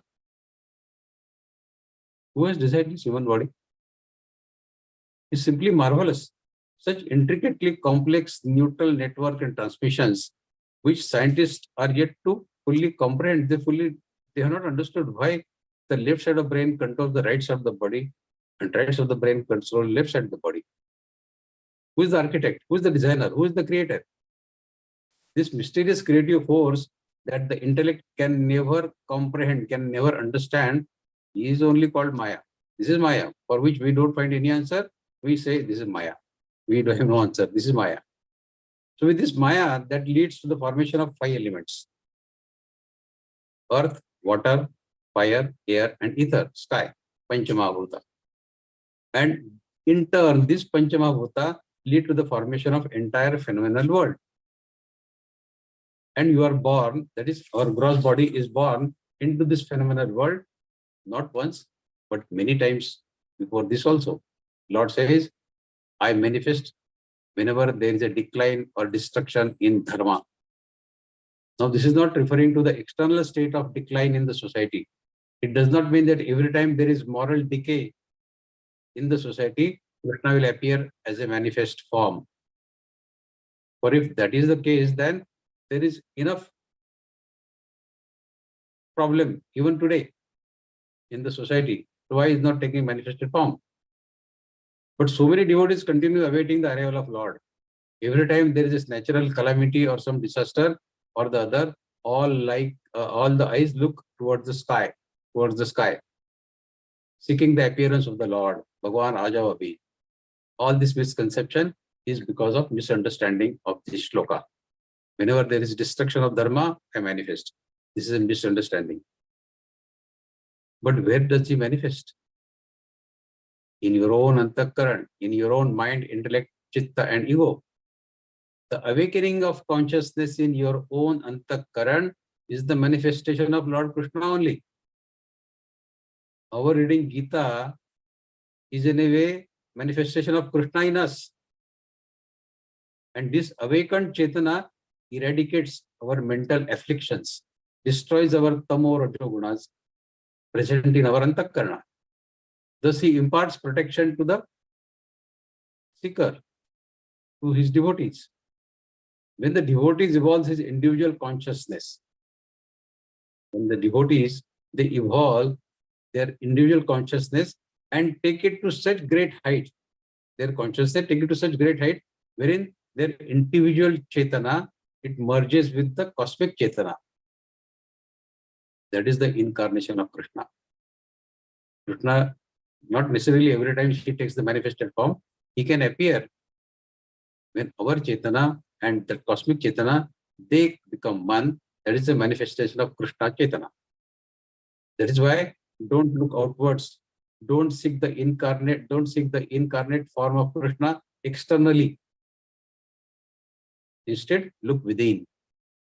Although it is equally true that whenever the Supreme Chaitanya manifests as an individual form, that person will work towards the spiritual upliftment of the entire mankind. That person will also do the same, what your awakened conscious will do. It will protect the pious and destroy the evil. Thus, the incarnate Chaitanya works invariably towards the upliftment of mankind, whether it manifests in our antakaran or whether it incarnates as an individual form. So the devotees of Lord Krishna, they look outward and ask, when will the Lord manifest in the form? But the yogi, the jnani, he closes his eyes. He doesn't look outside. He closes his eyes and awaits Krishna Chaitanya to awaken in his heart. The eye that is now glued to the body and mind, the eye that now identifies with the body and mind, when this eye gets established in the soul, in the Atma, in the real self, this very establishment in the real self is Krishna. In fact, the very meaning of word Krishna is Chaitanya. Okay, with this we go to the next shloka now. Shloka number 9. Janma karma cha me divyam evayo vetti tattvataha tyaktva deham punarjanma naiti mameti sorjuna. Lord continues. Lord says, Arjuna, one who knows the transcendental nature of my birth and divine nature of my activities. Janma karma cha me divyam. My janma is divya, my karma is also divya. One who knows this principally, he, upon leaving this body, such a one does not have to take birth again as he attains unto me. Those who understand my divya janma and divya karma, they don't have to take birth again, Paramatma says. Now, who is Krishna? Krishna is the divine, the transcendental absolute truth, bliss, all pervasive, supreme Satchidananda. That is Krishna. The Lord says, first know who I am and who you are. Who are you? If you identify with your body, mind, intellect, and take them to be as your identity, then this is nothing but ignorance. This is all Maya. First know who you are. Pierce this layer of ignorance, go within and see who you really are.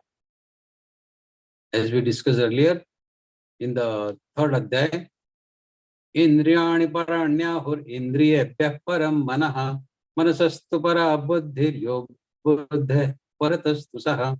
The senses are superior to the body. The mind is superior to the senses. The intellect is superior to the mind.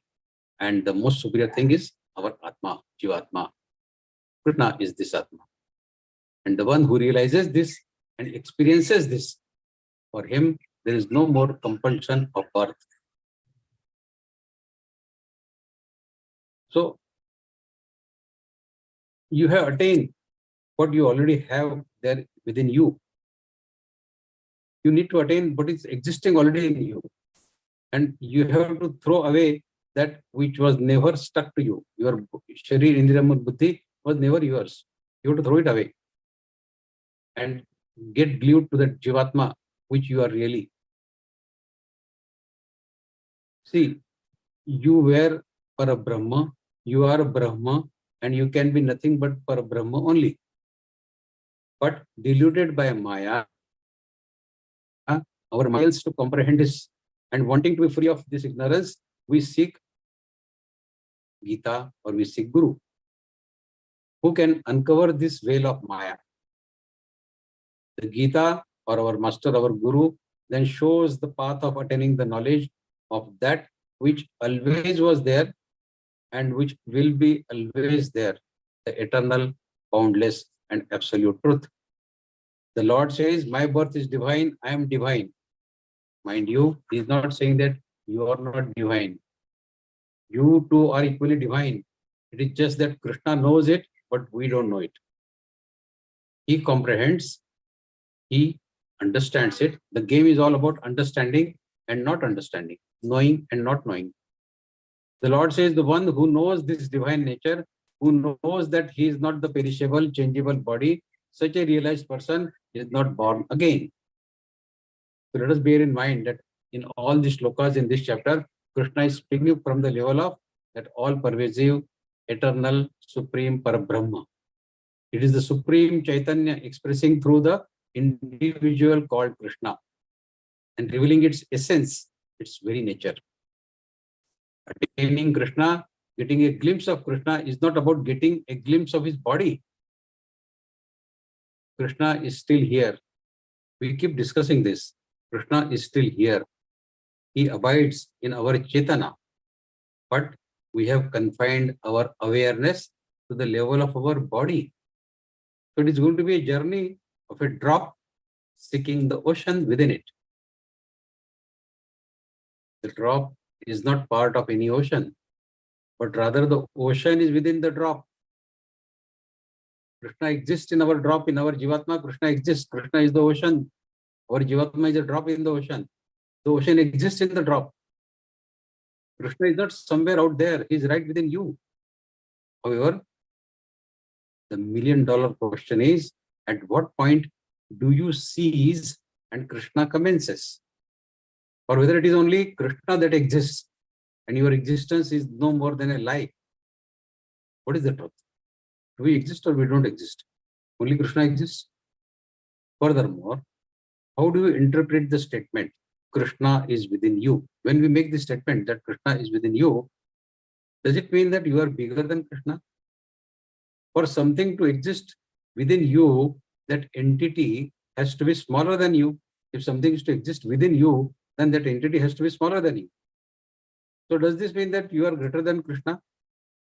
See, I can hold this marker on my hand.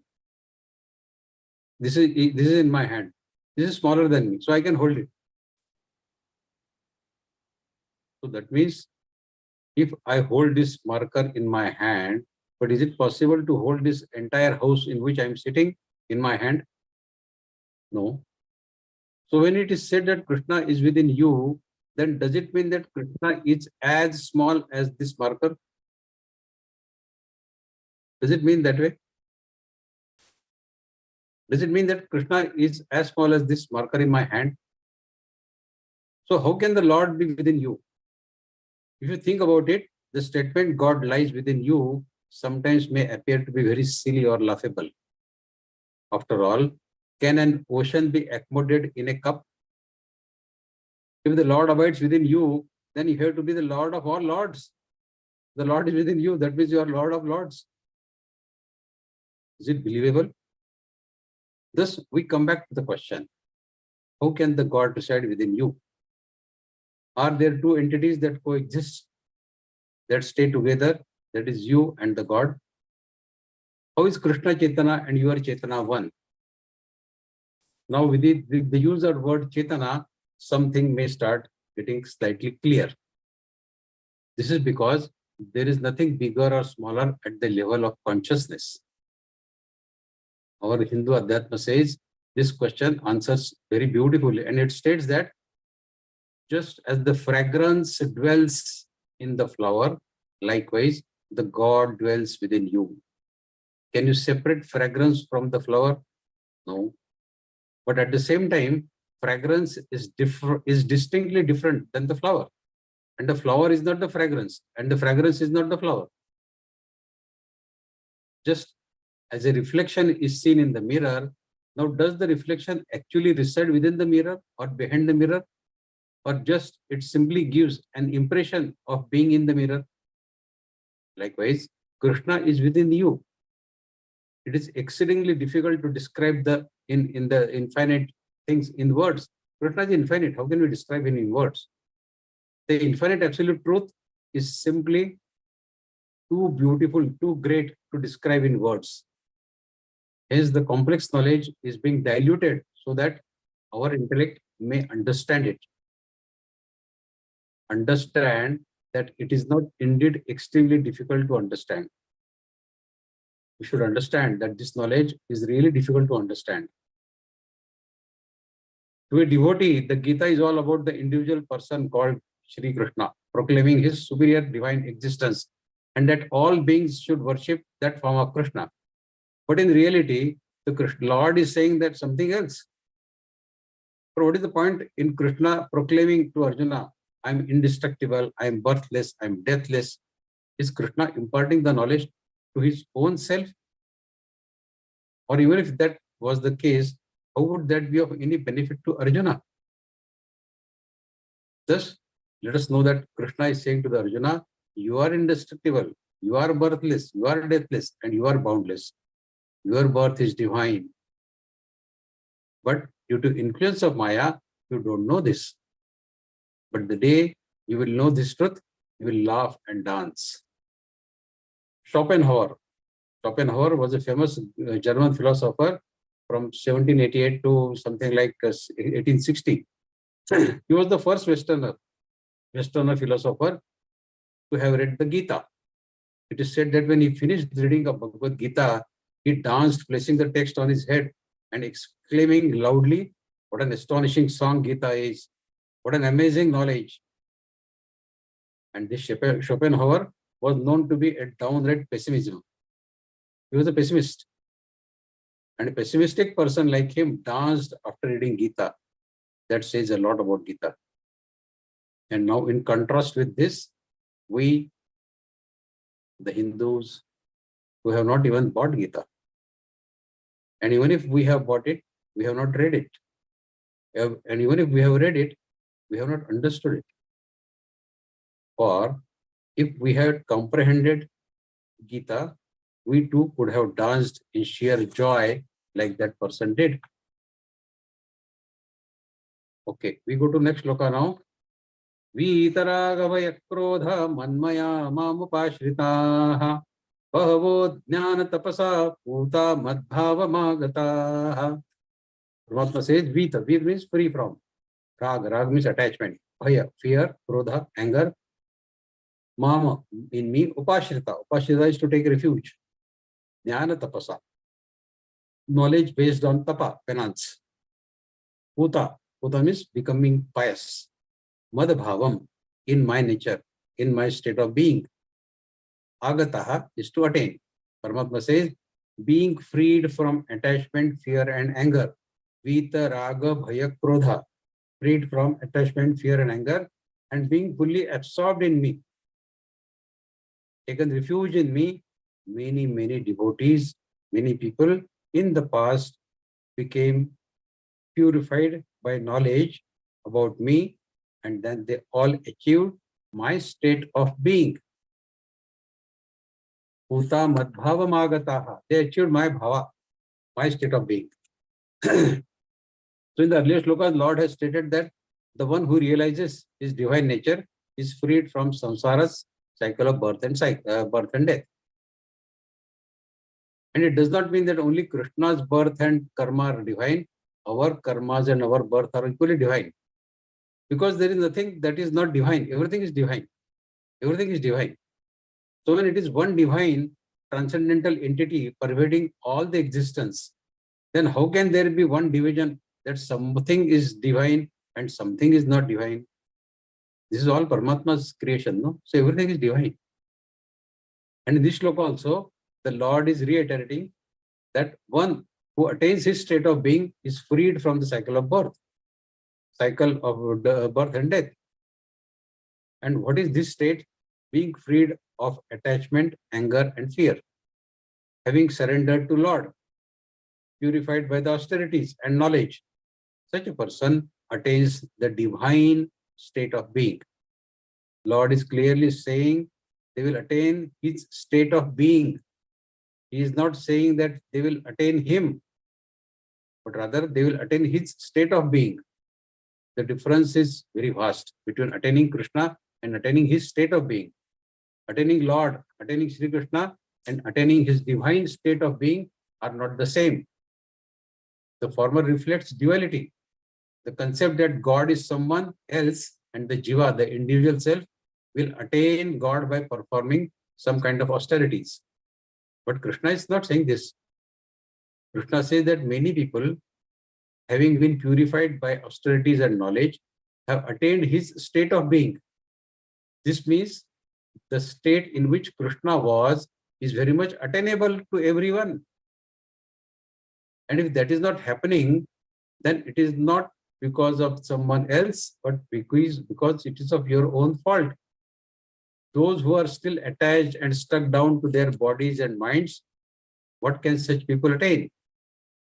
If you think that despite being tied down by the rope of attachment, you can attain the state of samadhi, then you are highly misguided or highly mistaken. Shri Krishna is clearly stating the prerequisites, the conditions that need to be fulfilled before one can attain his state of being. Cut loose of all attachments, completely cleansed of anger and freed of all fears. The second imperative condition, says the Lord, is taking refuge in me. Now here, Sri Krishna is speaking like a guru. And thus, by this, he means that it is crucial that you surrender to a guru, to the master. The fact is that even if you have become free of attachment, anger, and fear, you will not attain anything if you have not surrendered to the guru, in this case, Krishna. Why is that? You may ask. Because those who, despite having broken free of all attachments, fears, angers, lack the sentiment of devotion, surrender, and faith, they end up becoming dreadfully egoistic. They get their ego balloon like the earth. Thus, it is crucially imperative that Guru is there to hammer down your ego. The Guru is simply indispensable. Otherwise, you will become egoistic over anything and everything. You jump in triumph, having achieved very trivial, frivolous objects and success in our life. Whereas attaining freedom from attachment, anger, and fear is no mean achievement. And imagine how much your ego will get swollen when you claim that I am free of attachment, free of anger, free of everything. So can you imagine the size of such an individual's towering ego if he lacks surrender and devotion? So surrender and devotion will come only when you surrender to Lord, you surrender to your Guru. Although Krishna's state of being is exceptionally outstanding and unique, it is nevertheless attainable. Paramatma says it is attainable, but conditions apply. Whenever you go for any instrument for investment, there is a small thing written, conditions apply. So here also conditions apply. What are the conditions? Certain prerequisites to be fulfilled, and the path of spiritual practice will have to be treaded with diligence, rigorous determination, and consistency. There is no alternative. There is no other way to attaining Krishna's state of being. So this is Jnana Karma Sannyasa Yoga. We have done up to 10th sloka. I think we should stop here and we'll take the further slokas in our next sessions.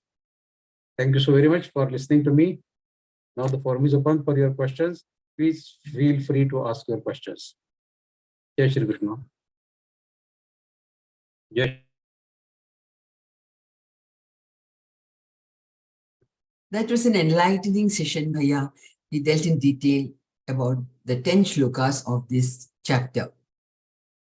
We will be seeing more of this in coming sessions. Now it's time for question and answers. I request those who want to ask questions to raise their hands and switch on their cameras and wait for their turn. Please make the questions precise so that more questions can be taken. A reminder to everyone to please do seva as per your talent or as per your ability. Yeah. Over to you, Bhaiya, for the question answer session. Yeah. Please go ahead.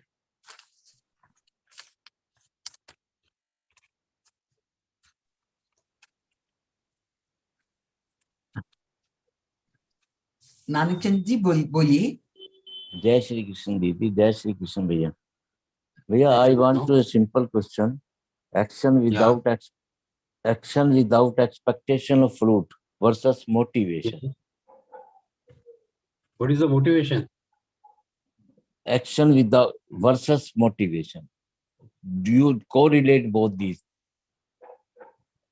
Action without expectation of fruit and motivation. You correlate or versus whatever you. You see, this what we are learning, Karma Yoga, we concluded last week, is teaching this principle of doing the karma. That when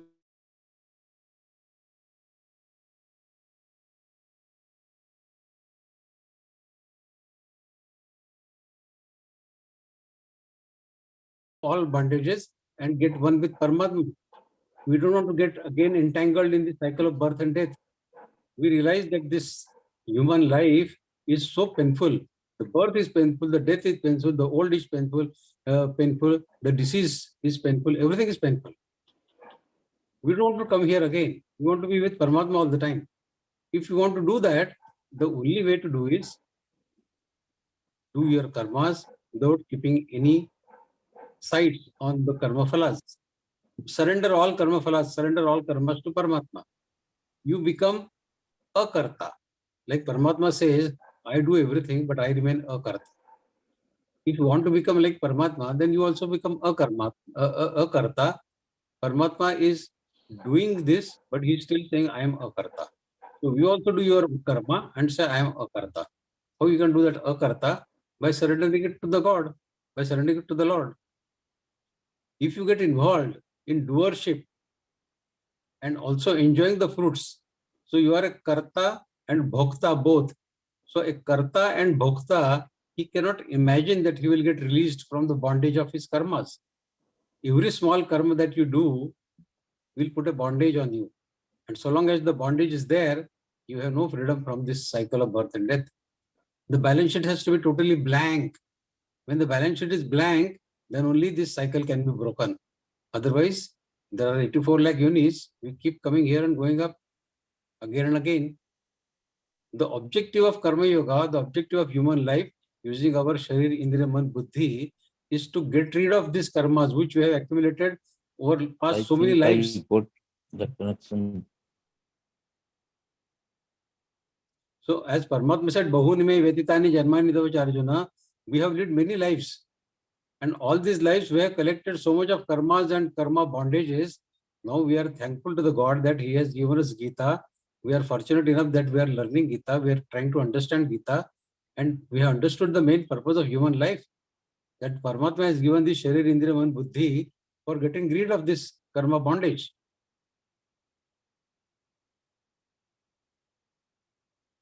Okay. Any other question? Yeah. Atul Shanbagji, please unmute Yeah. yourself. Yeah. And yeah, switch on your camera, please.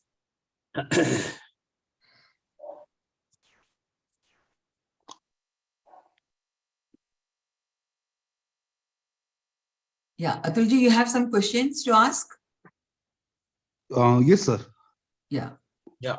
So, Sir, all these qualities like greediness, jealousy, wickedness have been given by God only, right?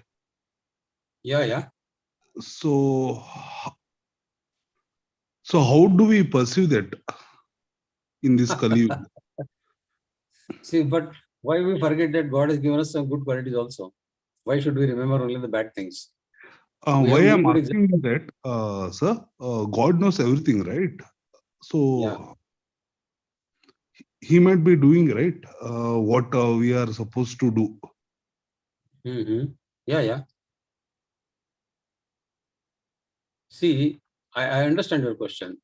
But when Okay. He has given us the human species, human life, He has given us two types of freedoms. One is whatever we want, we can desire for that. Desire for anything we can have. We can have all kinds of kamanas in our mind. That freedom we have. Whether we achieve those kamanas or not is a different issue. But there is no stopping of imagining that we can have this, we can have that. Kamanas can be there, whatever you can imagine. And second thing is, He has given us the freedom to act the way we want. We have the freedom to work, to act the way we want to act. He doesn't insist that you should act only in sattvic way or rajasi way or tamasi way. Whatever you feel, you have the full freedom. Gita is showing us only the mirror. If you act like this is the result. If you act like this, that is the result. You decide what you want to do. So Paramatma is showing us only the mirror. He doesn't compel us to do anything. He doesn't compel us to do anything. In Gita, so many slokas say, me mataha. It is my opinion. You may carry different opinion. That freedom also Paramatma is giving us. That my opinion and your opinion may not match. I agree, may not match also. See the politeness of Paramatma. He says it is me mataha. It is my opinion. You are free to have your own opinion and act according to your own opinion. I have no problem. I'm just showing you the mirror. If you act the way I have told you to act, you will gain this. If you don't act that way, then this is what you are going to lose. So this is the only way that though we have the freedom to do it, we have to rightfully use that freedom and follow the teachings of Paramatma. Thankfully, we have learned Gita, and Gita, there is nothing better than Gita to follow. If we follow even 2 slokas of Gita in our day-to-day life, we would have changed our life forever. Any 2 But, slokas you take from 3rd Adhyaya, 4th Adhyaya, if you follow in principle those slokas, you will change forever. Yeah, you were saying sir, something?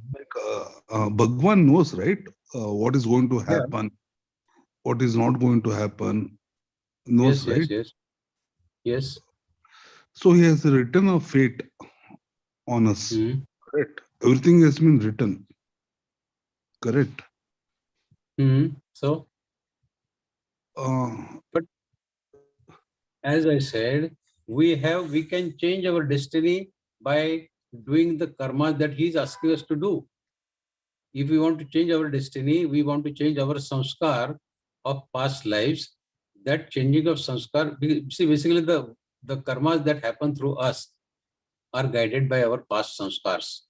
Past samskars are something which are accumulated in us due to the karmas that we have committed in our past lives. 1, 2, 3, 4, 5, 10, I don't know how many lives, 50 lives. So 50 lives have created some kind of samskars on us. We keep carrying this burden of samskar life after life. This life we have taken with the burden of samskars which we have collected in till our last life. And these karmas that we are doing is as per those samskars. If we want to repair our balance sheet, then we have to change our samskars, because our karmas are in accordance to our samskars. If you want to change our sanskars, the only way to change it is to follow the teachings of Geeta and then to become as sattvic as possible, so that all the black spots of Rajasi and Tamasi sanskars could get cleaned up, could get washed out, and we become as clean as possible. This is the only way we can do it. Washing of our sanskars, because sanskar only teaches what work we need to do. If a sanskars are teaching us to do something tamasi, we'll definitely act only tamasi. A tamasi person cannot do spiritual, he cannot walk on the path of spirituality, because that is not his sanskar. So if a tamasi or rajasi person wants to walk on his path of spirituality, he has to first clean his sanskars slowly, cannot do it suddenly. But unless he washes his sanskars, his karmas cannot be refined. That is the principle. Got it, sir. Thank you. But there will be thoughts, right, in mind. Something like Yeah, yeah. anger, everything. It comes in the mind. So how Yeah. do we control it? Matlab, something in this fast-moving world, Yeah. competition, everything happens, right? Yeah. So See, the how same do we question I had asked to Lord Krishna in 6th Adhyaya. Paramatma had replied, Abhyasena tu kaunteya vairagyena cha grihiyate. There are only two ways to handle it. Two ways to handle your mind, which is running from here to there. Abhyas. Abhyas is doing the same thing again and again. When you sit for meditation, your mind will go and sit in the mall, or it will go and sit in the party, or it will go and sit in the theater. Pull it back, bring it again. Mind will go again somewhere else. Pull it again, bring it back. Again it will go, again bring it back. Do it 10, 15, 20 times. The mind will finally get tired. It will give up. And that tired mind, like a tired body, goes to sleep early. If you are tired, definitely you get a deep sleep. Similarly, if the mind is tired, you make it tired by pulling it from all the places. When it gets tired, it goes into meditation rather easily. And when you enter into meditation, then that is the time when you can focus on your thoughts, on your mind. And that is the repairing exercise for your mind and your thoughts. Meditation. Meditation is the key. 6th Adhyaya, Atma Sanyam Yoga, Paramatma has given every minute details of how to start meditation, how to select the place, how to sit, how to breathe. Every small thing has been explained in 6th Adhyaya. Thank you, sir. But people's living index is going day by day. It's going bettering, right? So why can't we have a human's life again and again, sir? Like if I can remember my grandmother, her life of index was not good. What index? Human index life, right, was not good. Day by day, everything is improving, right? Yeah. See, superficially it may improve. Materialistically it may improve. Unless it improves spiritually, that improvement is temporary. Spirituality is the only thing which you can carry from this life to the next life. All material things that you are collecting in this life are of no use in the next life. This also is again explained in the 6th Adhyaya, that whatever we are doing now, that only will carry. Our good work only we will carry. Our karmas only will carry. Our achievements we will not, our money and property will not carry. Our karmas only will take us to where we want to really go. Nothing else can lead us to the next life. Everything is going to remain here only. Nothing will come with us. We say we came empty-handed and we'll go empty-handed. We don't go empty-handed if we enter into the path of spirituality. Whatever good karmas we are doing, we'll carry those punya karma, those sattvic karma to our next life. We'll not go empty. Paramatma has given us this opportunity to collect as much baggage of sattvic karma, as much baggage of punya karma as possible. If we carry that baggage to our next life will be wonderful. We have realized that this life we had many problems. Our next life, if we want to be beautiful, more beautiful than what we have lived this life, we have to collect a good baggage of punya karmas, sattvic karmas with us to our next life. So instead of concentrating on collecting property and money, if we concentrate on collecting good karmas, sattvic karmas, punya karmas, as per the teachings of Bhagavad Gita, then we are definitely going to lead a better life in our next life. Thank you, sir. It was Okay. very nice. Thank you.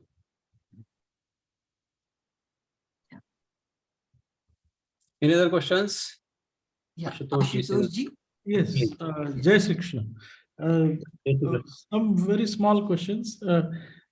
In many shlokas, we come across rag, and in others, we come across the word calm. So, Yeah.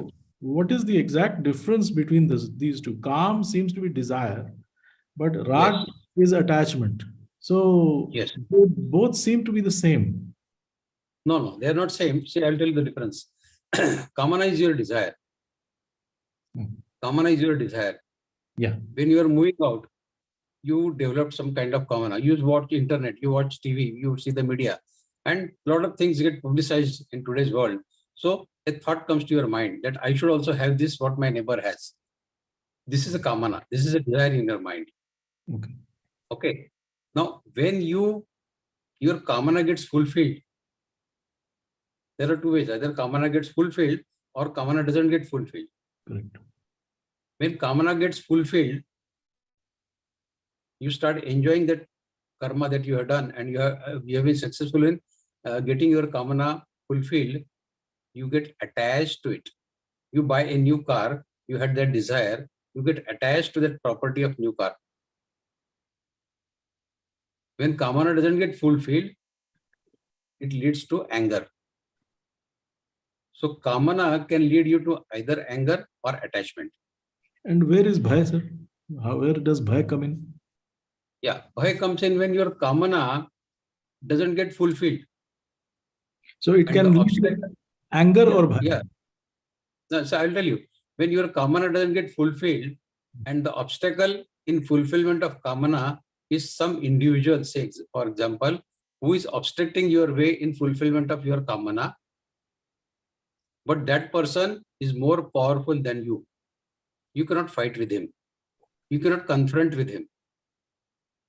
So what happens is, there is a fear that comes to your mind about that obstacle. So when kamana doesn't get fulfilled, either it will lead to krodha or it will lead to fear. Krodha, if that person is not powerful than you, and bhaya, if that person is powerful than you. So at the root of everything is calm. Kamana, yes. Everything, Sir, that's right. Paramatma has in umpteen number of shlokas, Paramatma has blamed kamana as the main culprit for spoiling our life. Sir, may I ask you one more question? Sure. What is the exact meaning of Satchidananda Ghan? Lord is, Paramatma is explained as having Sarva Shaktiman, Satchidananda Ghan. So what is the meaning? Chitta Ananda. Sat is Sat. Sat is Sat. Sat and Asat, Sat. Chitta is our Chitta and Ananda. So the something which is Sat, that is true.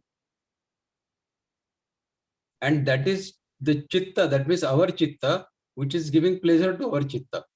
That is Sat also. It is not Asat. Sat, Chit and Ananda. See, these three things put together become Satchidananda. So it comprises three words, Sat, Chit and Ananda. Chitta is man? Yes. Chitta is Antakaran. Chitta is a combination of mind, intellect and subconscious. A These three combination things of is your Chitta. mind, Intellect and subconscious.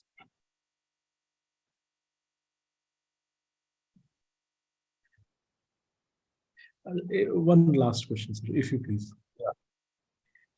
I'm being very greedy, but I don't get to be in company with people so knowledgeable. So I must ask you.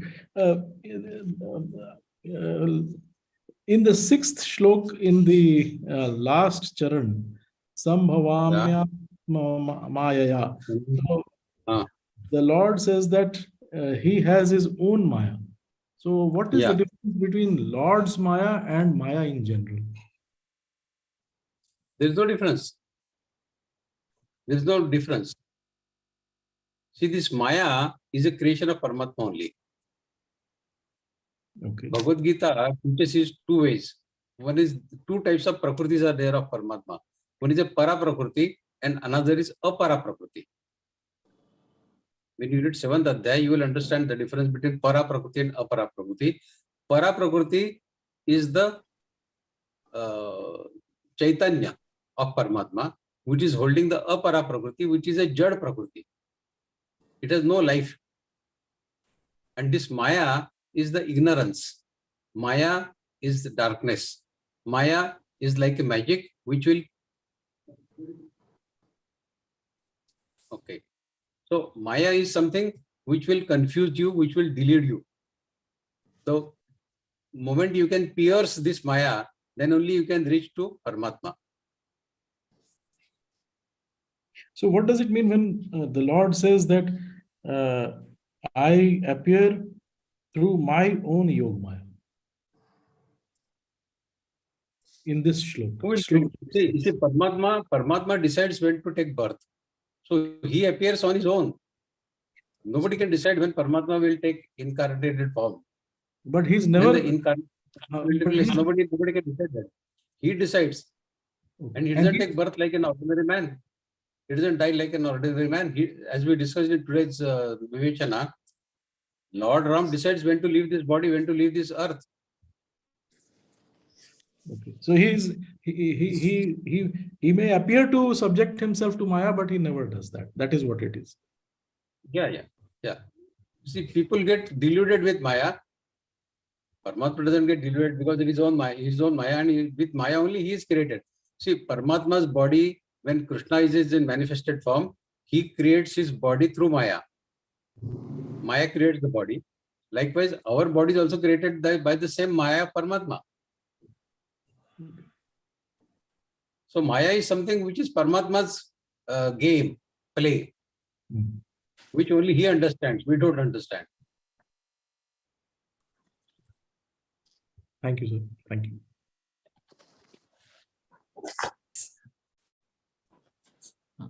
Ramanaji. Yes, ma'am. Yeah.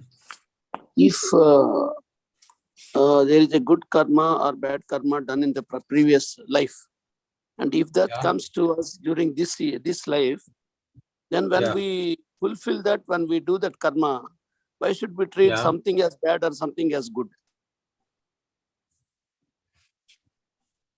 Sorry, I couldn't catch your question. Suppose we have done some good karma or good deeds in the past, and also we would have done some bad deeds in the past also. So both these things come as good karma or bad karma during this life. Am I right? Yeah.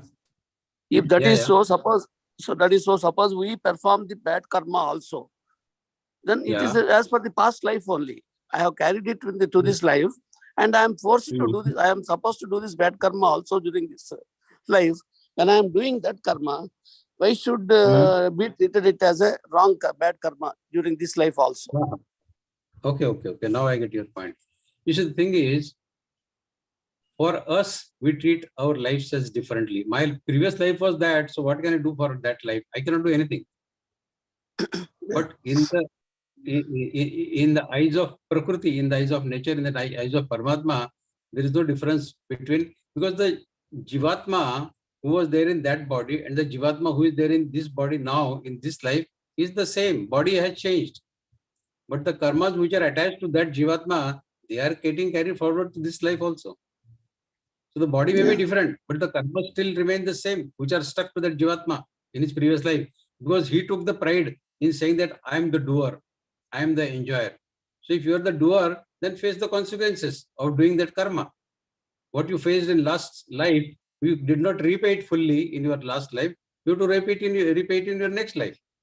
There is no running away from the karma at any moment, whether it belongs to previous life or whether it belongs to this life.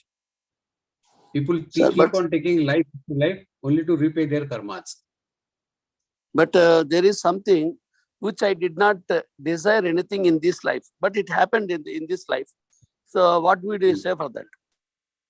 Suppose I No, did not if- desire anything, a particular thing. There's a shloka in Bhagavad Gita, Yadrucha Labha Santushto. Without wishing anything, whatever you are gaining, you be happy with that, then there is no dosha, then there is no No, blemish on happy in you. the sense, in the society it may be wrong. From the point of view Yeah. of society, or from the view of the society, it may be wrong. But for me, Yeah. it happened in the life. In this life, it happened without my asking for anything. Without you asking for it. Without So- my asking, but the society may feel it is wrong. What I have done, or what I am doing, or what I am doing is wrong from the point of society. But it happened without my asking for it, without desiring for it. I agree, but ultimately How do we it is look your at life. it? How do we look at it? Yeah, yeah. Suppose that Ultimately, it is your life. You have to decide how you live your life. What kind of baggage you want to carry in your life. You want to carry the baggage of good things or No, bad why things? why can't we take that as God's given? Because I did not deserve it, but God has given. Suppose when something has been given, some we can say fortune was given by God, we will say God was given. But this was also, why can't we think that this is given by God?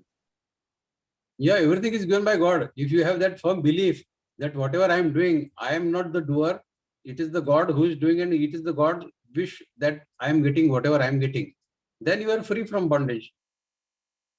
So long as you have this deep trust in God's and God's decision, then there is no issue. Then you are not the doer, and you are happy with whatever God is doing for you. And let us have this confidence at all times that whether the God punishes us or he rewards us, it is in our benefit only. If he punishes us, that is also in our benefit. He is cleansing of our past karmas. That is the punishment we should take from Paramatma. When he punishes us with some bad thing, we say, oh, I do so much of Geeta reading, I do so much of devotion for Paramatma, and he punishes me like this. But that punishment is in your own good interest. You are cleansing your past karmas so that your slate, at least in this life, will be clean. So whatever he does, we should have deep confidence in him that whatever he does is for my betterment only.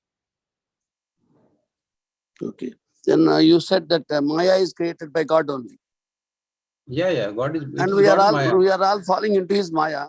But why should he create at all? We are Why should he dancing in the create Maya at all? only. Why should he create at all? Paramatma To make us fall into it and make further mistakes or further create problem further to our future life. In Bhagavata, there is a first slok which says that remaining alone, I am getting bored. This is the shloka in Bhagavata also.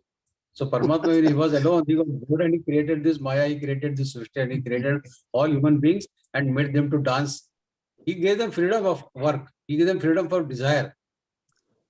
Now, for passing his time, he has created Maya, but he is making us to dance now. Yeah, see, it is your choice. It is your choice that you keep dancing to the tunes of your kamanas. No, sir, once he has created Maya, there is no way, but we will fall in that. There is no way. Yeah, yeah. He has created virtually to make us to fall there only. But he has also given you the enough gyan, enough intelligence to break that layer of Maya. So you have both the options. That is possible only entangled for in that Maya, or whether to break the surface of that Maya and reach to him who created this Maya. You can reach the creator of Maya, or you can get entangled in Maya only and keep spending the entire life only in playing with the Maya. You have the freedom, you have the intellect, you have the buddhi, you have the instruments to break that Maya and reach to the creator of Maya. But whether we do that or not, we normally get ourselves busy in our sense gratification, Indriya Sukhas. And that Indriya Sukhas keep us busy throughout our life, and we forget about the creator of that Maya. So then we don't get freed from the bondage at any moment. We keep carrying the bondage life after life. So sooner the better, when we realize that we have to break this bondage and reach the creator of Maya. When we reach the creator of Maya, then probably we can break the bondage. And the only objective of human life has to be that only. To cleanse the past karmas, to clean the bondages, and to make the balance sheet as clean as possible. It cannot be done in one lifetime. But at least in next life, whatever we have done in this life, we will start from that step onwards. On the ladder, if we have climbed 4 steps, in the next life, we'll start from the 5th step onward. We don't have to start from 0 again. Okay. That is the beauty of karma. But what do you say about these things, these politicians or these hooligans or gundas, all those things, whatever they do, like land grabbing, etc. These are all the bad things in this life. What do you think that these people are doing this? And good people are suffering because of that. Yeah. And how it must be happening in the vision of the God. See, we know only the balance sheet of good people of this life. We don't know these good people in their previous life, where they are really so good as they are in this life. Do we know their past lives? We don't know. Maybe they are suffering because of their past deeds, misdeeds, so as to say. So whatever is happening to us is based on our own karmas. This is a computer program designed by Lord, and He doesn't interfere in this. Whatever karmas we have done, we have to pay for those karmas either in this life or the next life. Whatever amount of fall of karmas that you have to pay, you have to pay. There is no running away from this fact. The point of prepayment is decided by Him. But repayment has to be done. Repayment has to be done. Yeah. So it is by our choice that we have done some misdeeds in our life. Whatever misdeeds we have done in this life, if we are not paid in this life, we'll definitely pay in the next life. Nobody can run away from this fact. Okay. Thank you, sir. Thank you.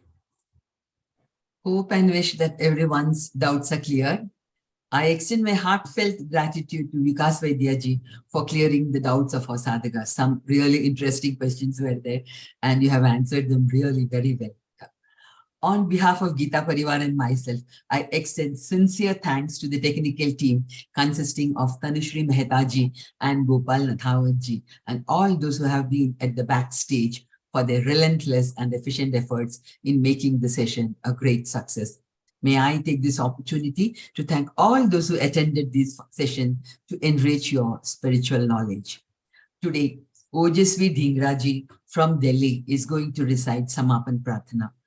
Ojasvi ji is a teacher and artist. Hobbies are art, cooking, singing, etc. Currently, she is pursuing Master of Arts in Education. Ojasvi ji is giving seva as tech and is in the C&M team. Join Geeta Parivar in October 2022. Let's invoke the blessings of Bhagavan Krishna. Didi, please. Jai Shri Krishna. Yogesham Satchidanandam Vasudevam Vraja Priyam Dharma Samsthapakam Viram Krishnam Vande Jagat Gurum Shri Krishna Vande Jagat Gurum. Jai Shri Krishna. Thank you, Ojasvi ji, for this beautiful prayer. Now, please be there. I request everyone to be there for Hanuman Chalisa.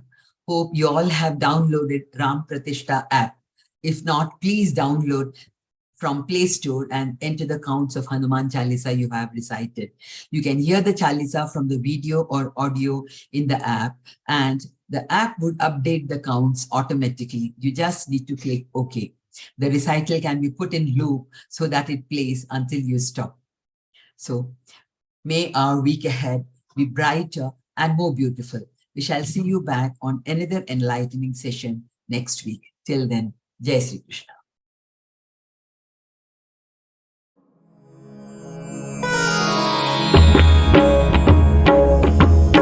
Shri गुरु चरण सरोज रज निज मनु मुकुरु सुधारी बरनउ रघुबर विमल जसु जो दायकु फलचारी बुद्धिहीन तनु जानिके सुमिरौ पवन कुमार बल बुद्धि विद्या देहु मोहि हरहु कलेस विकार। जय हनुमान ज्ञान गुण सागर, जय कपीसति लोक उजागर। रामदूत अतुलित बल धामा, अंजनी पुत्र पवन सुत नामा। महावीर विक्रम बजरंगी, कुमति निवार सुमति के संगी। कंचन बरन विराज सुबेसा, कानन कुंडल कुंचित केसा। हाथ वज्र और ध्वजा विराजे, कांधे मूज जनेऊ साजे। शंकर सुवन केसरी नंदन, तेज प्रताप महाजगवंदन। विद्यावान गुणी अति चातुर, राम काज करिबे को आतुर। प्रभु चरित्र सुनिबे को रसिया, राम लखन सीता मन बसिया। सूक्ष्म रूप धरि सियहि दिखावा, विकट रूप धरि लंक जरावा। भीम रूप धरि असुर संहारे, रामचंद्र के काज संवारे। लाय सजीवन लखन जियाए, श्री रघुवीर हरषि उर लाए। रघुपति कीन्ही बहुत बड़ाई, तुम मम प्रिय भरत सम भाई। सहस बदन तुमरो जस गावे, अस कहि श्रीपति कंठ लगावे।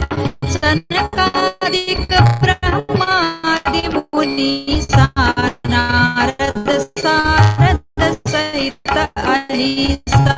जम कुबेर दिक्पाल जहाँ ते, कवि कोविद कहि सकै कहाँ ते। तुम उपकार सुग्रीवहि कीन्हा, राम मिलाय राजपद दीन्हा। तुम्हरो मंत्र विभीषण माना, लंकेश्वर है सब जग जाना। जुग सहस्र जो जन पर भानु, लील्योताहि मधुर फल जानु।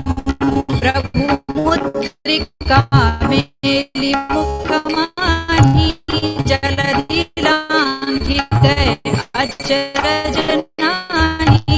दुर्गम काज जगत के, जेते सुगम अनुग्रह तुम्हारे तेते। राम दुआरे तुम रखवारे, होत न आज्ञा बिहारी सरना। तुम रक्षक काहू को डरना, आपन तेज संहारो आपे। तीनों लोक हांकते कांपे, भूत पिशाच निकट नहीं आवे।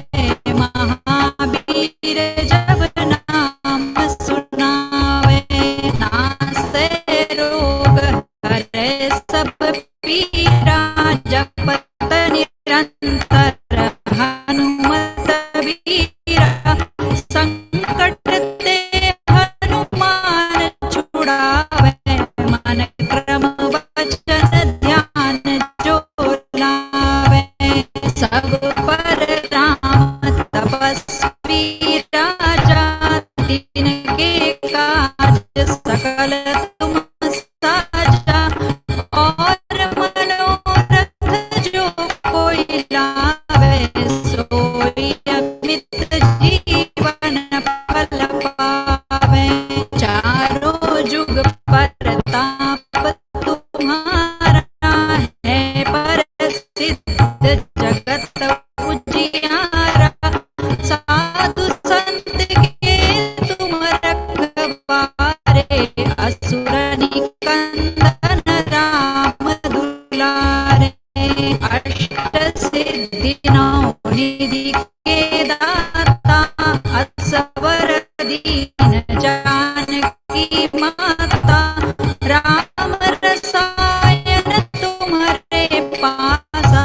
सदा रहो रघुपति के दासा, तुम्हारे भजन राम को पावे। जन्म जन्म के दुख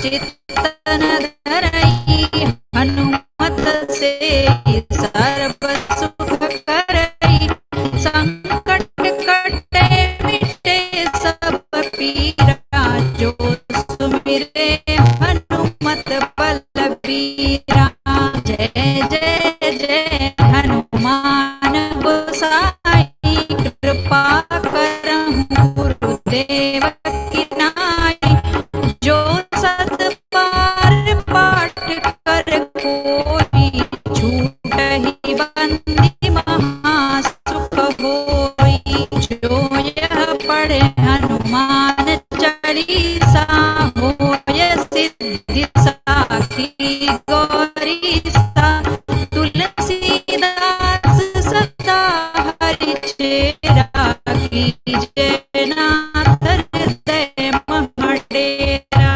पवन तनय संकट हरना मंगल मूर्ति रूप राम लखन सीता सहित हृदय बसहु सुर भूप सियावर रामचंद्र की जय पवन सुत हनुमान की जय उमापति महादेव